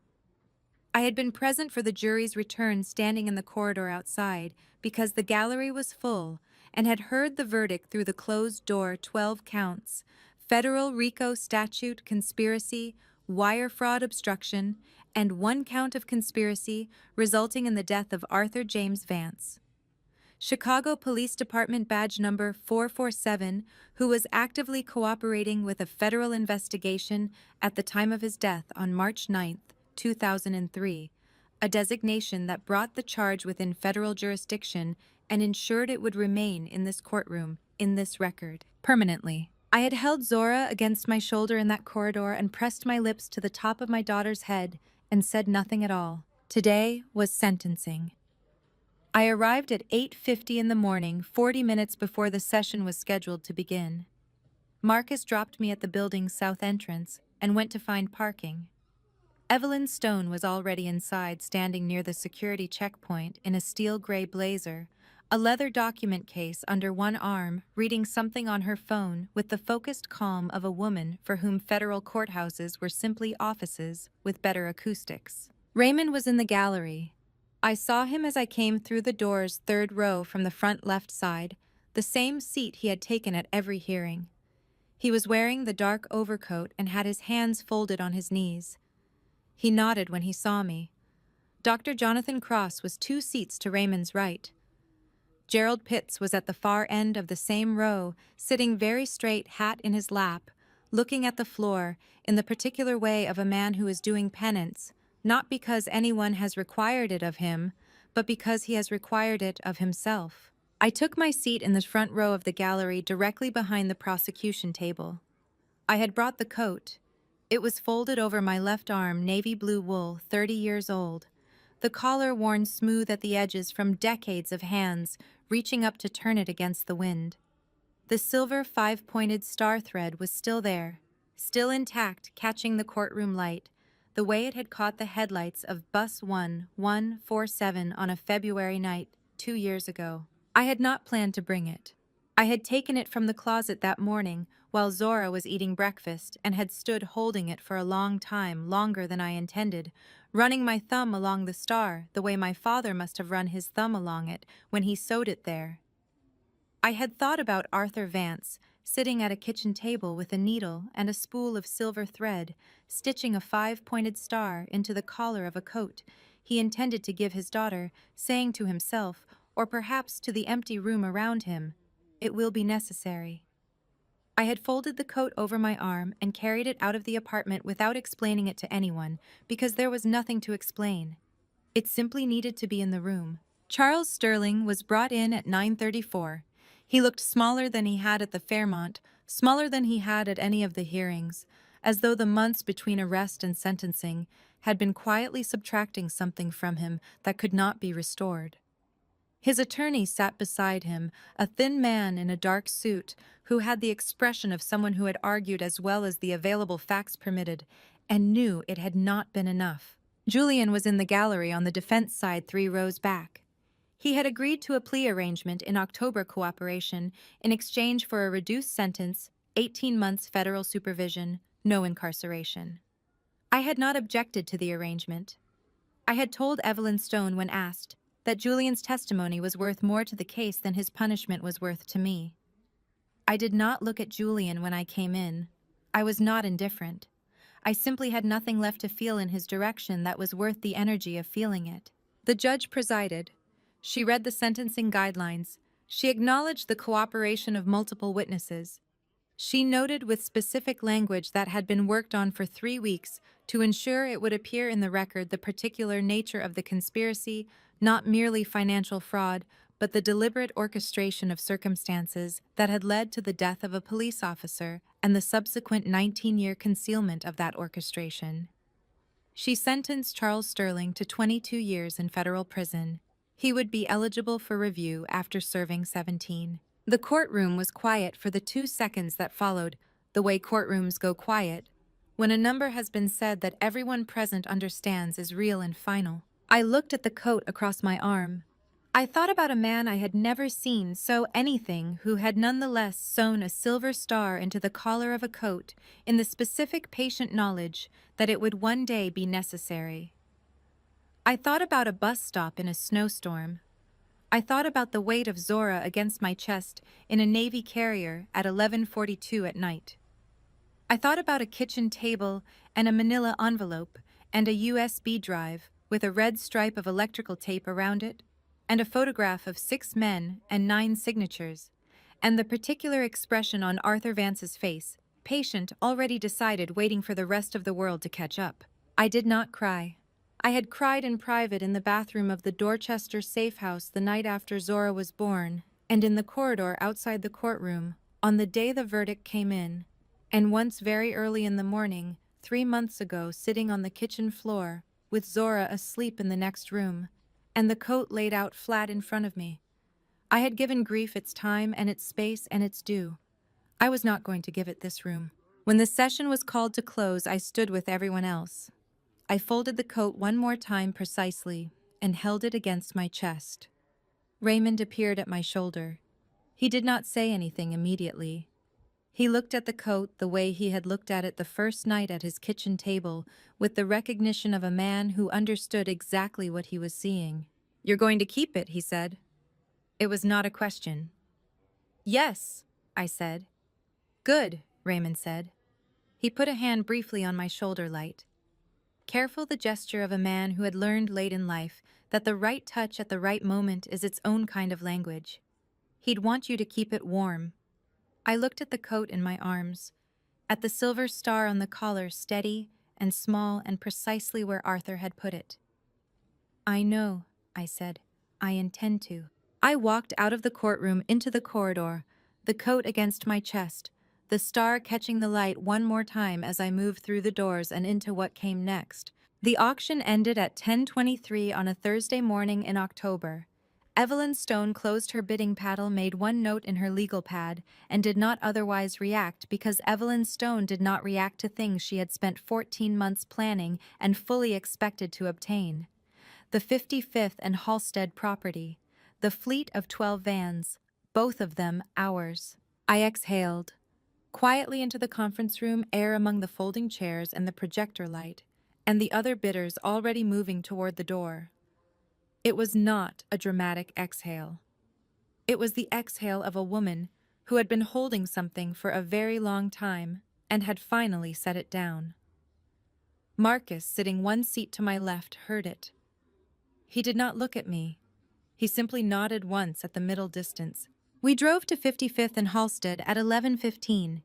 Raymond was already on the sidewalk when we arrived, hands in his coat pockets, looking up at the four-story pale brick building, the way a man looks at something he has owed a debt to for a long time. Gerald Pitts parked behind us and got out, holding his hat against the wind. Dr. Cross came on foot from a clinic 3 blocks north. Evelyn arrived last and handed me the executed deed without ceremony. I unlocked the front door and pushed it open. The ground floor smelled of cold concrete and waiting. High ceilings, scuffed floors, afternoon light in long, pale rectangles across the room. I stood in the center of it and turned slowly. I could see exactly what it would become: the waiting area, the dispatch desk, the van bay in the rear. The wall where the letters would go. Route Home Community Transport. Founded in memory of Arthur James Vance. Marcus reached into his jacket and held out a small cloth-wrapped object. I unwrapped it.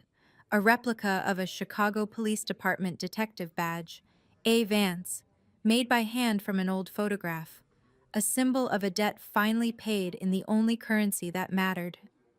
"It goes on the wall," I said. Outside, the first snow of the season began to fall. I called home.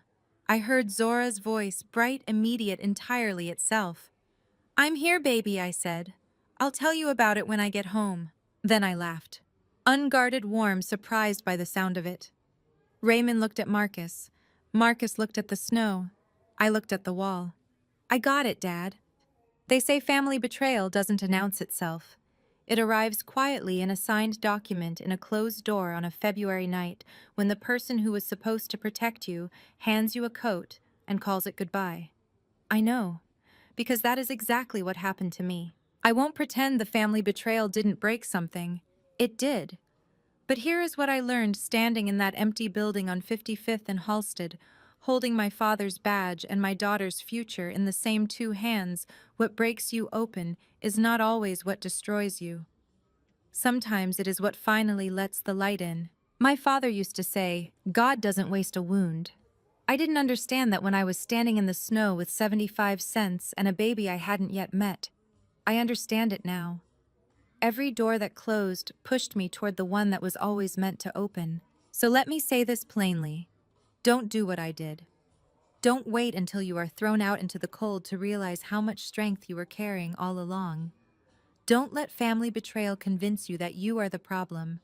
And don't let family revenge become the whole story.